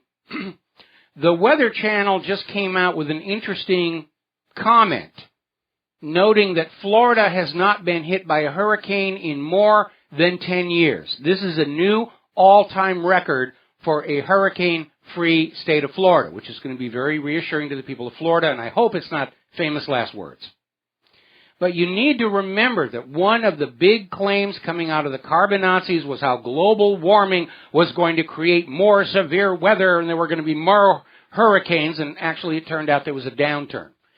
And there is a fallacy there because they're trying to put out the idea that warmer temperatures cause storms. And that is not accurate. It is a temperature differential that causes a storm. And you can get severe storms just as much by upper atmospheric cooling as by warming ground. And the proof of that are in the gas giant planets in the outer solar system, which have storms the size of the Earth at temperatures hundreds of degrees below zero. Now, I'm glad the people of Florida are not getting hurricanes. Nobody likes to go through that. Over on Kauai, we still drove past ruins of things that were destroyed in Hurricane Iniki that hit all the way back when the very first Jurassic Park movie was being filmed on that island. It's taken a long time to recover. Hurricanes are not fun. At least you can see them coming. Tornadoes have less of a warning, and earthquakes absolutely none. But nobody wants a hurricane. By the way, our official hurricane season has started here in Hawaii. Nothing yet so far. But it is interesting. We're seeing this surge of air coming down from the Arctic, and it really is starting to chill this part of the Pacific. It's a lot cooler now in June than it was back in May. Early May especially was starting to really feel like summer. Now, as I mentioned before, the reason they're having all these horrendous floods all across Europe, in Austria, Germany, and in France, is because that snow and ice that the carbon Nazis insisted was a thing of the past back in 2000 is not a thing of the past. And there was a lot more of it this last winter. And now that summer has finally arrived, yes, it's going to melt, and there are going to be floods. That's what's going on here. And, of course, the carbon Nazis are still out there saying, no, see, this proves that humans are causing climate change and more severe weather, and the floods are all the fault of everybody who refuses to send Al Gore money. Now, we were commenting before on just how long it took for winter to leave this last year. It just stayed and stayed and stayed and stayed. And it's had a major impact on agriculture in the northern hemisphere due to crop loss, where the crops were starting to grow, and then all of a sudden snow and ice hit again, and the crops were destroyed. And we're looking at the loss of 80% of cherries, 60% of apricots, 6% of wheat, 13% of Austrian wine production has been hammered. Massive losses in fruit production. And we're going to see the shortages and price increases in the supermarket. Because the carbon Nazis were always about carbon taxes and carbon credits, not what was really going on in the environment. When they started this scam back in the 1990s, yes, the world was warming. And then it started going the other way. And rather than say, oh, problem solved, let's move on to another situation, they kept saying, oh no, global warming, carbon tax, carbon tax, carbon tax, carbon tax. And nobody was prepared for the real world. Now, apparently Barack Obama has now inadvertently admitted the U.S. government does monitor your browsing history. And apparently Obama was out there pushing his gun grabber agenda, saying that the U.S. government knows there are people who visit ISIS websites living in the United States, U.S. citizens. And we're allowed to put them on the no-fly list, but we can't prohibit these people from buying guns. And that admission that they're looking at the browsing history of American citizens to find out who is a potential terrorist. And we're going to put them in the no-fly list. And gee, shouldn't we prohibit these people from having guns? Well, first of all, I think everybody listening to this show ought to start visiting totally random websites. Things you would never go to. Cat video sites or something. Just sort of mess them up a little way. But there's another aspect to this that's even more alarming.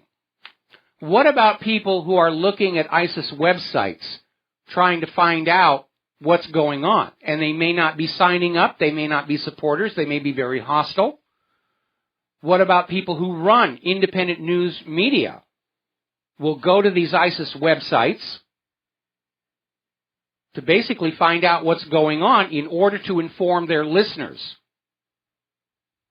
and readers. Should they be on the no-fly list? Should they be under suspicion? I don't think so. Merely reading a website is not grounds for an assumption of guilt. That's a return to Code Napoleon. Oh, you visited the wrong website. You are now guilty until you can prove you're innocent. That's tyranny and dictatorship.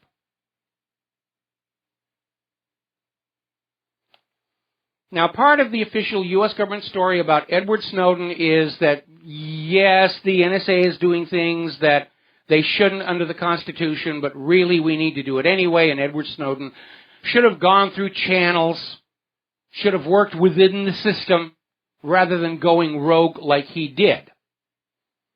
Well, apparently in response to a Freedom of Information Act request, documents have now surfaced proving that, yes, indeed, Edward Snowden did try and work within the system. He went through the available channels to voice his concerns about the violation of America's right to privacy. He did everything he could working within the system to affect a positive outcome, and it didn't happen. And that's when he did what he did.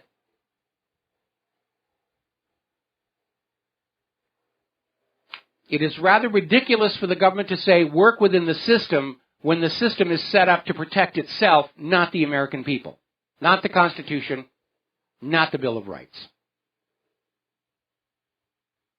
When you are trying to work within the system, and the system is set up so that you are blocked at every possible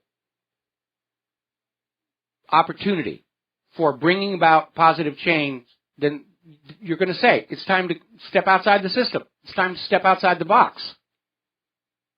If it's that important to you. It's like John Kennedy used to say, those who make peaceful revolution impossible make violent revolution inevitable. Edward Snowden peacefully tried to make some changes in the NSA to bring them back in line with the Constitution and the Bill of Rights. And when the NSA and the system refused, he took more drastic action. It's that simple.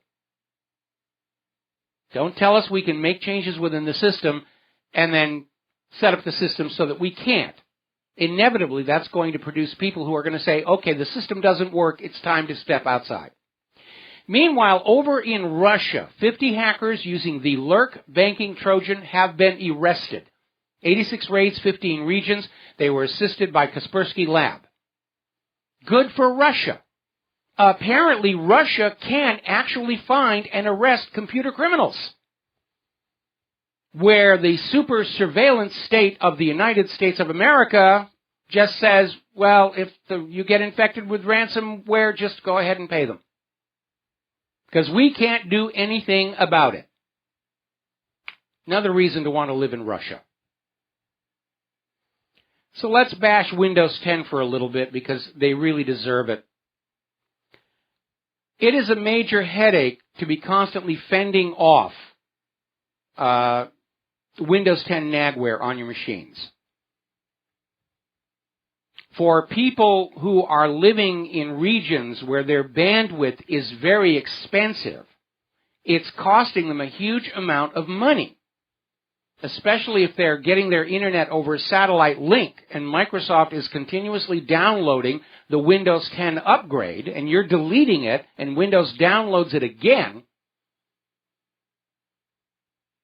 You're being forced to spend your money because Microsoft is aggressive in pushing Windows 10. And by the way, Microsoft is violating their own developer guidelines in the way that they're trying to force this onto people.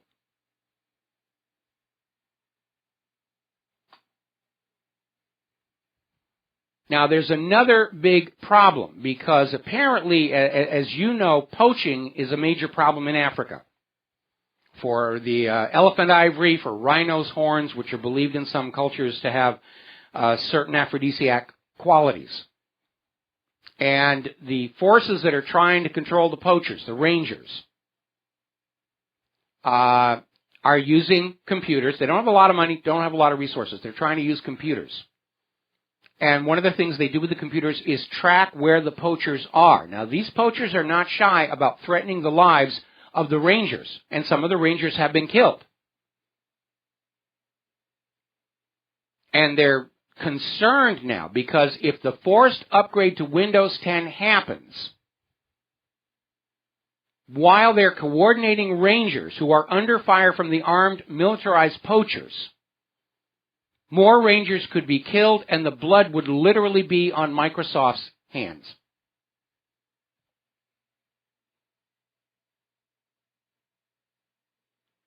And the insensitivity of Microsoft, the arrogance, it's stunning. Now, when I was a kid, which was admittedly a long, long time ago, the philosophy was the customer is always right. You prosper and you make profit by keeping the customer happy. And today the attitude is you will buy what we want to sell you. We don't care if it's really what you need and not exactly what you want. This is what you're going to buy. And we will force you to do it. Now, we know what's going on behind Microsoft's thinking. It's not only more spyware. It's not only more surveillance of you for marketing and other nefarious purposes. Windows 10 is the transition point from buying a permanent license to your software and having to rent it month to month to month to month. And if they succeed in forcing that model on the public, then Microsoft is going to stop developing newer, better products. They won't need to. The money's going to pour in anyway. So they'll stop new development. They'll let all those software engineers go. They don't have an incentive to come up with newer, better products for us once they're on that rental mode.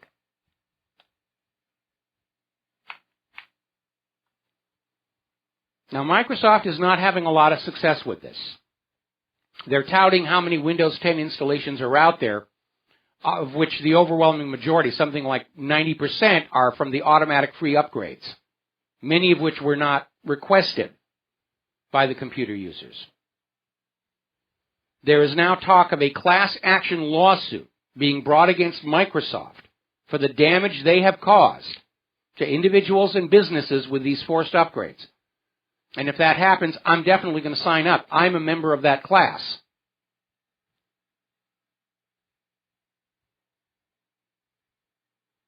And I think the indemnification of computers and companies may not apply here, because we're not talking about failures within the software and hardware. We're talking about a corporate decision to maximize profitability at the expense of their customers.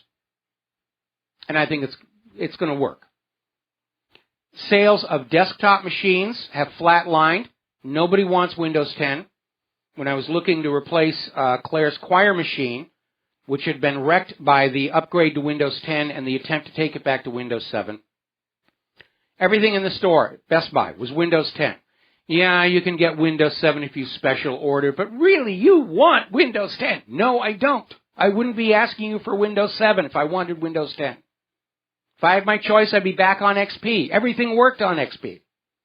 No, you want the new and improved. It's wonderful. And I was telling the sales clerk about how I had to give Microsoft a fair evaluation. I'd allowed this machine to go to Windows 10, and my wife's music files had simply disappeared. Not into the recycle bin where they could be recovered. They simply vanished. And the sales clerk was, I don't believe that could happen. Microsoft has become a religion.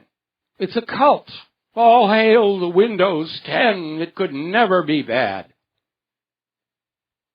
And we've had a new machine donated to Claire's church, by the way.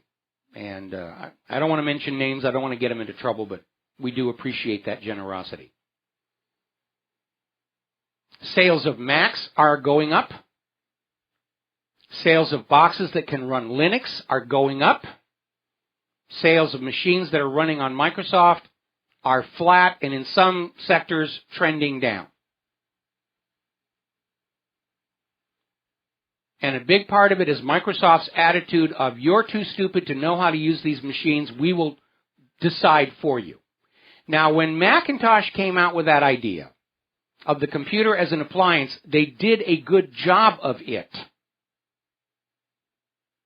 The hardware and software worked together very well and presented an intuitive, easy-to-use interface for people who were not computer experts in and of themselves. And those who wanted to talk to the bare metal stayed with Linux and Windows. Well, now Microsoft is trying to go the Macintosh route without going to Linux, which is what Apple has done most recently. And it's failing miserably, because what they've come up with is very, very difficult to use. They've made it actually too complex. It's become decadent. I'll give you a good example. Microsoft Office. It is huge. It is bloated with features that 99% of the people who get Microsoft Office are never going to use. And that's another reason why these free alternatives like OpenOffice are taking off. I just need a word processor to process words. I don't need all these other little bells and whistles that I'm never going to use. I think I was talking the other day about how in the good old days of early HTML, you could make a section of text on your page blink with two tags. Blink, stop blink. That was it. But the standards have changed to stimulate sales of textbooks of the new standards and training classes and the rest of it. And most browsers no longer support the blink, unblink tags. The new approved official standard is an open tag, a close tag, and 43 lines of additional coding, which represents 43 more points where there can be a mistake, 43 times as much time debugging and testing. Our software has grown to the point where we can't efficiently manage it and alter it, and that is a big reason why the Obamacare website never worked. It's a big reason they can't get the software on the F-35 to work. Just because computers can be very complex devices is no reason to say they should be. Simple, elegant, easy to use, easy to maintain is the best of all possible options. And I think Microsoft has really gone in a bad direction. And we could see Microsoft, especially if this class action lawsuit does go forward and achieves a settlement, we could see Microsoft in serious, serious trouble. And I think that might be a good thing. We shouldn't reward companies that behave this badly toward their own customers.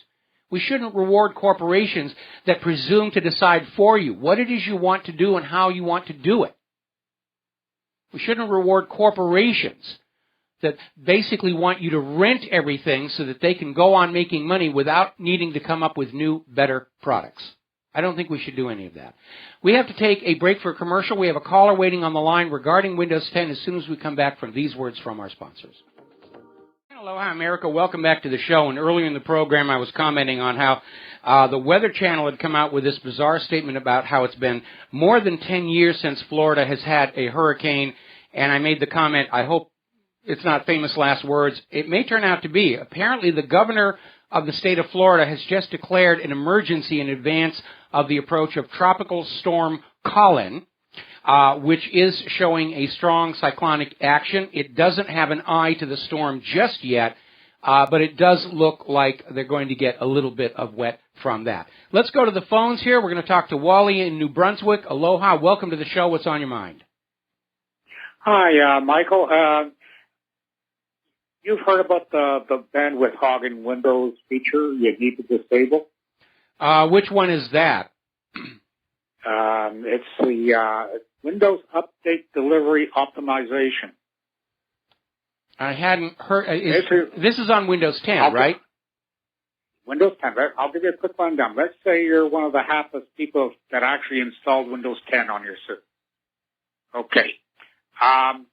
You know how you've got automatic updates on and everything like that, and it goes into the server and it gets the updates and brings them back into your machine. Well, I guess Microsoft servers are kind of overloaded right now, and they very long wait times and everything. So they came up with a little fix.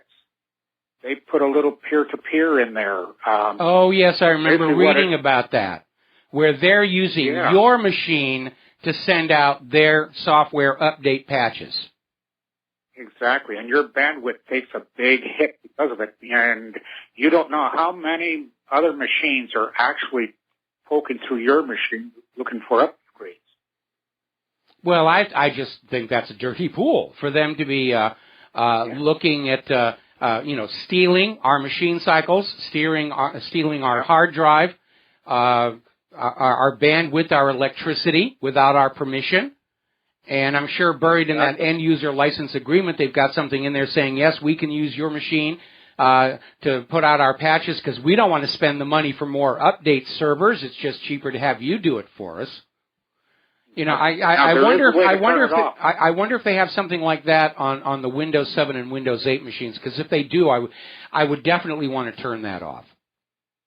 Yeah, no, it's not on Windows 7 and it's not on Windows 8. Well, I can't speak for Windows 8, but I know it's not on my machine. Okay. But there is a way to turn this thing off. I sent you an email just now. Okay.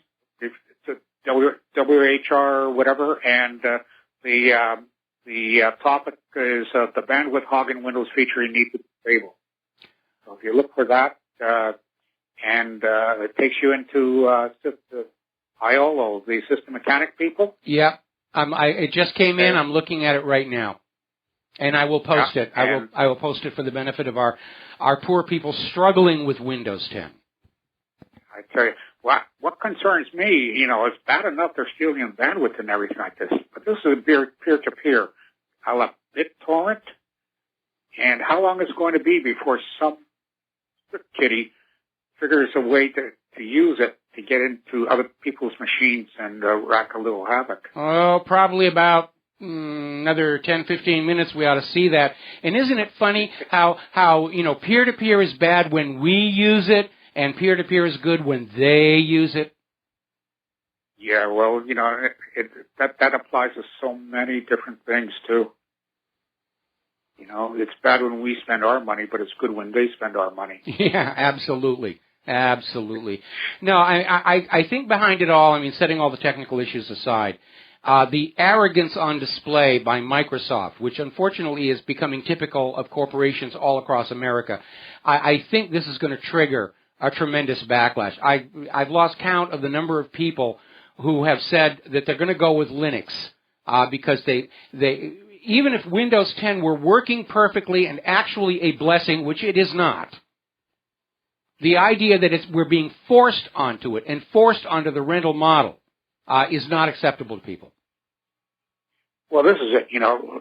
I speak to people every day, and it's surprising how many think they actually own that software on their machine. Well, I know it's a licensed software. I mean, in the early days, yes, you bought the software and you basically owned it. Then they went to the license model, but it was still, you could buy a perpetual license. Now they want it rent month to month to month, so they'll go on making money and they don't have to come up with better products. Anyway, listen, Wally, I need to let you go. We got another caller waiting on the line on the subject of Windows 10, the OS we all love to hate. We'll get to that as soon as we come back from these commercials. Aloha, America. Welcome back to our show. We're talking about computers right now. And before I take these next couple of phone calls, just a reminder, I mean, there's this big push for everybody to use the cloud, to be on, services and again, metered and paying a rent. And they're trying to basically drag us all back to the computer model of the 1970s, where everything were on these giant mainframes that were owned by government and corporations, and any devices you had in your office or your home were basically terminals that reached into the mainframes and did business there. And they're trying to go back to that in order to enforce us back to a model of having to pay a monthly fee to use their services. They still don't have it perfect. Apparently, late last week, there was a hiccup on Apple's iCloud, where people couldn't get in there. Now we're getting word that down in Australia, Amazon-based sales services got hit with a blackout. Everybody's got their little cash registers plugged into the net. I think it's time to unplug from the net and go back to ordinary standalone cash registers and standalone everything. Of course, the government hates that because then they can't spy on what you're doing. But I think it's, and don't get me wrong, I love technology when it works. But I think we've gone too far. I don't need a computer in my coffee maker in the morning. It's getting ridiculous, especially this idea of the Internet of Things where everything is plugged into the net. Why? What does it serve? Other than you can be monitored and spied on. I'm very high-tech here in this office. The rest of my home is getting more and more low-tech. I'm turning into a Luddite in my old age. We're going to take a phone call here. Obi in Colorado. Aloha. Welcome to the show. What's on your mind? Well, I just wanted to tell you, Michael, this last Saturday, about half a dozen times, Windows 10 started installing itself.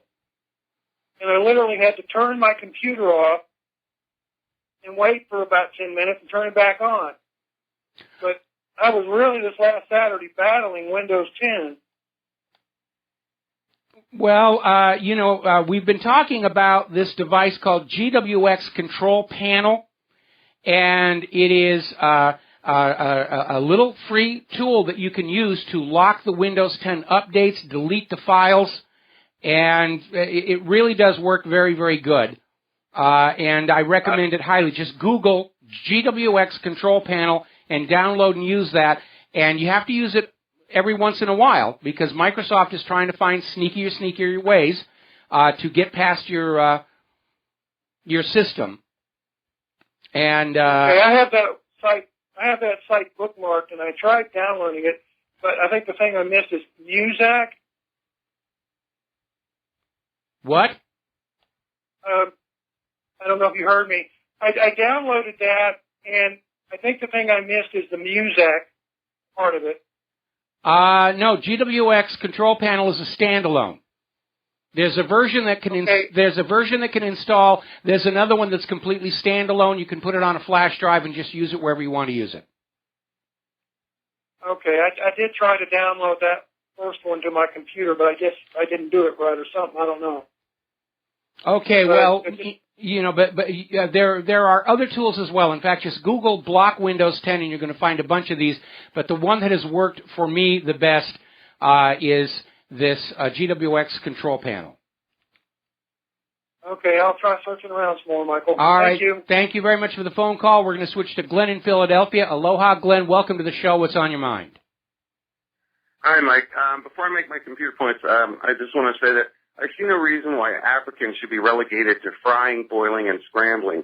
You know, if they want to make a couple slices of toast and engage in a little bit of poaching, I don't see why their breakfast should limited. Well, yeah, I understand where you're coming from, but I think we're working at sort of cross definitions here. It's a little Emily Latella action there. Yes. Never mind. You needed to do the voice. You needed to do the voice. What's all this about African poachers? You know, why should we care what their Exactly. And euthanasia. I think we should worry about youth right here in America. Anyway. Yes. Okay. That fellow who just called about downloading. Yes. It sounds like if he tried to download from like cnetdownload.com or something, they will offer you other downloads before you get to your main one. And it almost sounds like that's what he. That could very well have been the case there. But again, if you're downloading GWX Control Panel, and hopefully you'll go to the original author's site because it is being continuously updated. It's a standalone, and I use the standalone version, and it works just fine. Right. And this is just another tip. You talked about a standalone. Some of the antivirus outfits like Kaspersky have a wonderful, if you use a flash drive, you can download a bootable version. It has its own little GUI and everything, where you can put the antivirus on a flash drive and then you boot your infected computer to the flash drive, and it doesn't use the hard drive of the infected machine at all, and it does a wonderful job. It gets rid of stuff that, can't be gotten rid of if you boot to the machine's hard drive. So that's really cool. And one last thing, my main point. I knew someone who worked for Microsoft in the early 90s, and back then, all the employees had to leave their computers on all the time because they were practicing an in-house distributive networking system at that time in the early 90s. Okay. And so what we're talking about now, you're talking about them using people's machines. All it is an extension of distributive networking out to the internet. Well, see, here's the problem. Here's the problem. I know it works, and I know there are, for example, there are certain screensavers that will use your computer's idle time to do some useful work, like the search for extraterrestrial intelligence or solving horrendously large prime numbers. The question, the difference is when we download the search for SETI screensaver, that's our choice to do it. Microsoft is doing it without our permission, and that's why people are angry. I agree. It's taking up huge amounts of bandwidth. In addition, Comcast, if you're a Comcast broadband customer, the default settings for the Comcast routers, the gateways, is for them to make your gateway part of a Comcast, an open system Comcast router. So, like, if you live in an apartment complex, it's the idea that your wireless gateway is like if there's a whole bunch of Comcast customers, say in an apartment complex, it's filling the whole apartment with Comcast, turning the whole apartment complex like into a Comcast Wi-Fi hotspot, and so such that anybody could use your bandwidth wirelessly on their phone or in their apartment on their tablet or something like that. Now that can be turned off, and you can use like the more cryptic name for the gateway, which is what I do. I make sure that's turned off. And you can either learn how to do it yourself, or you can call Comcast and tell them you want that turned off, and they'll do it for you. Well, I think people need to do that because, again, we're seeing the Internet providers try and move away from flat-fee Internet. They want to go to metered Internet and charge you for every single bit. At the same time, they're using your bandwidth, and Microsoft is using your bandwidth to basically make you pay for their infrastructure support so that they can, Paul Allen can go on out and buy another world's largest yacht. Yeah, exactly. So, and the ads, the other thing is, like, no matter how much speed, like, the garbage expands to fill the to utilize the bandwidth available. Even with high-speed broadband, CNN's webpage now is so ridiculously graphic and ad-filled, and it spawns ads with videos in them that start running that you don't even ask for. What a phenomenal waste of bandwidth that sort of stuff is. It really is, and part of the problem, of course, is they're sitting inside installations where they have, optical cable, and they don't see how bloated it becomes. And actually, when I was on Kauai, I got a chance to see what my website looks like on a less-than-ideal connection, and I actually decided to terminate with a couple of our advertisers who were just really being abusive. But again, it's the attitude that's on display. And if I could somehow fund WhatReallyHappened.com without needing advertisers, I would get rid of them tomorrow. I absolutely would. For the first 12 years that I ran this website, I was able to pay for it out of my own pocket because I still had my film career. Today, it's very, very different. I have to have this website pay for itself. And the costs of maintaining the website have gone up. There's the hosting cost. There's the backup cost. There's a new security service I've gotten that's, costing me money as well. And I appreciate all the donations, and people are being as generous as they can afford to be in this hard economic reality. But unfortunately, I am forced to take advertising. I don't like it, but it's a necessary evil at this time. Yeah, right. Well, for people who are trying to save money, I mean, DSL used to be a reasonable option. It was slightly delayed. But now, I mean, you forget about 56K dial-up back in the old days. But even DSL, I was one of the first kids in my neighborhood with a DSL line at 1.5 megabits. And that required two copper lines, two copper pairs back in the day to do it in the 90s. And, but even DSL, I mean, it's not even viable because everything out there on the internet is so ridiculously geared towards broadband. I miss the good old days when you could select a text version of the site. If you didn't want all the graphics, you were on a news site, you just wanted the words, click on text-friendly version. That's all gone. Everything is now high bandwidth. Well, the browsers are given away basically for free, and what the advertisers will do is go to the browser companies and say, we will help fund what you're doing as long as the browsers are designed, to not allow people to get away from the advertisements. And I worked in the ad industry for a lot of years, and I understand how aggressive they can be.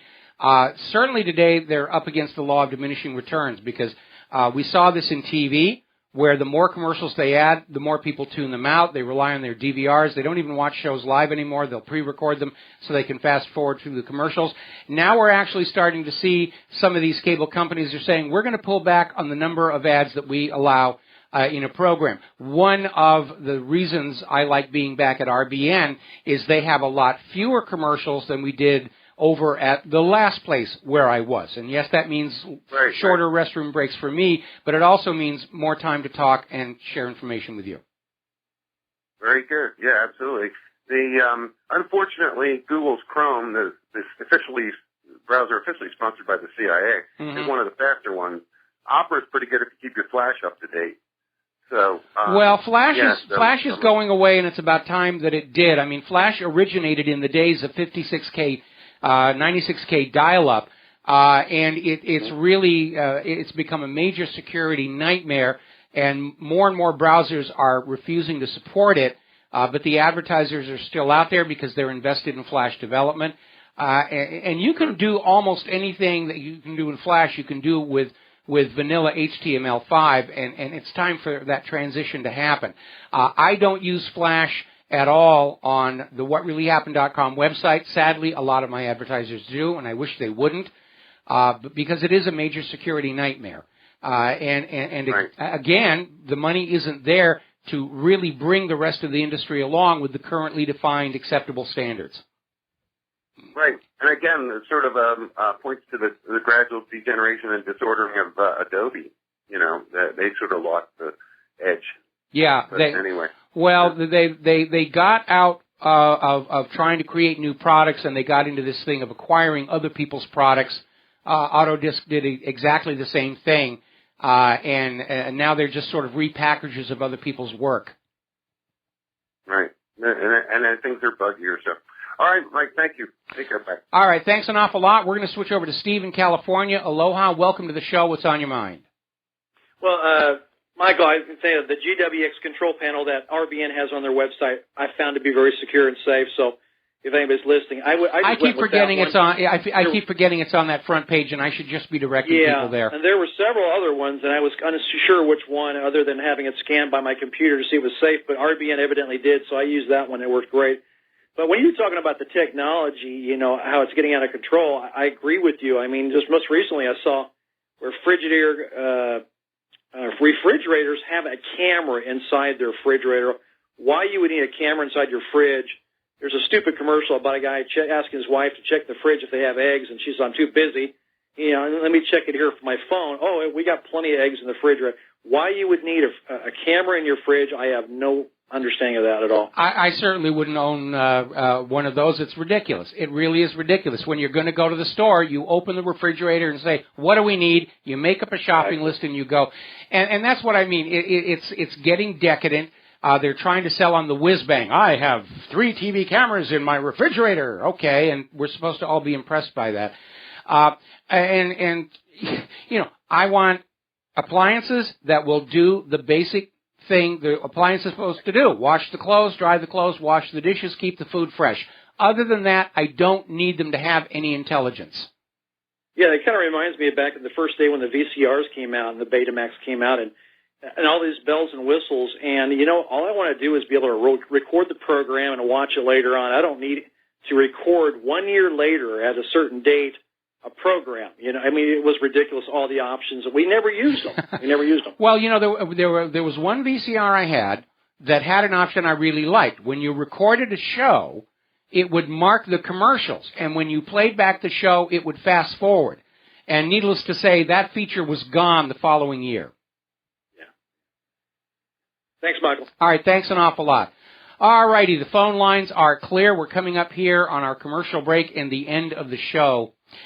Very interesting article coming out of naturalblaze.com. The use of the term FDA should always trigger a warning. And they're talking about this idea that the FDA, like so many of these other U.S. government agencies, are not actually doing the job you're told they are doing. They're actually there to help these industries they're supposed to be regulating sell you more products by being a supposedly impartial third-party voice saying this is safe to use. But it really isn't. And we know now because of that Freedom of Information Act lawsuit where the CDC was forced to admit they have known since 2000 that mercury-based preservatives in vaccine were causing autism, and they hid it from the public, and so did the FDA, so they could sell more of that product to you. And that mercury-based preservative is not in the vaccine to make a better vaccine, it's there to control loss, so they don't have to throw away spoiled vaccines, and they make more profit.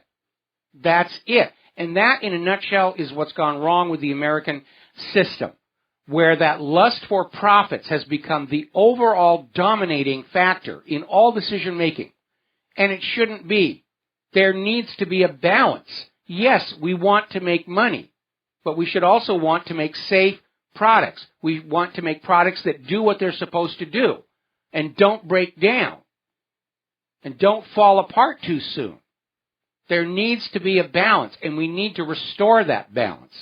And we're not going to restore that balance until we free ourselves from that debt chain that we're all wrapped in, courtesy of the Federal Reserve, the private central banks. That lust for money to keep the bankers happy has destroyed what is best in the American character. We'll be right back. And aloha, America. Welcome back to our show here. And we're talking about this article out of Natural Blaze about if you see FDA, that's a warning. And this has become a pattern across the entire government. We know that for the 12 years Bernie made off with the loot, was cheating his investors. Harry Markopoulos went into the Securities and Exchange Commission, which we are told is there to keep an eye on Wall Street. And he took in the evidence that this was a giant Ponzi scheme. And the SEC sent over some investigators who handed their resumes to Bernie Madoff. They wanted in on the scam. Same thing with the Minerals Management Service. Was acting more like it was an industry support group for the oil drilling and mining industry rather than keeping watch on them. And they were aware the manual blowout preventer on the Deepwater Horizon was 4 years overdue for mandatory maintenance and upkeep. And when that well blew, the blowout preventer failed to work, and we had that Gulf oil disaster. they're not doing the job you're being told they're doing. And America has truly become a fascist economic dictatorship. And fascism is defined as when corporate power and government power are aligned together against the general population, which manifests itself in our current context as a corporation putting out a cheap, shoddy, potentially dangerous product. The government saying, we have looked at it, this is safe, and you should buy it. In fact, we're going to write a law to make you buy it. And then the people are suffering under this. The crisis with the vaccines is a good example. I can't tell you how appalled I was about that story, where they're putting out an ADHD medicine that's a chewable candy for kids 6 years old to get them hooked on these medications as early in life. It's almost a repeat of Aldous Huxley's Brave New World, where the restrictions of society place the population under unbelievable amounts of stress, and the government, rather than reduce the pressures, kept everybody tranquilized with a generic tranquilizer called Soma. But that was science fiction. Now today we have a government structure that is placing the American people under intense stress. And the solution is get the American Psychiatric Association, the brain industrial complex, to prescribe everybody on these antidepressants. But here's where the analogy breaks down, because in the book, Brave New World, Soma worked. We know these antidepressants actually can trigger violence, suicidal behavior, actually making the problem worse. If the government thinks they're going to hold off a bloody violent revolution by keeping us doped up on SSRIs, they're making a very, very bad mistake. Okay, there's the music. Time for me to get out of here and do Jim Goddard's show up in Vancouver. We'll be back tomorrow here on Republic Broadcasting. Until then, stay informed, stay skeptical, make good choices. Please take all these articles about Hillary Clinton that we posted to WhatReallyHappened.com and email them to everybody you know in tomorrow's primary states, especially California and New Jersey. We'll be back tomorrow. Aloha, America.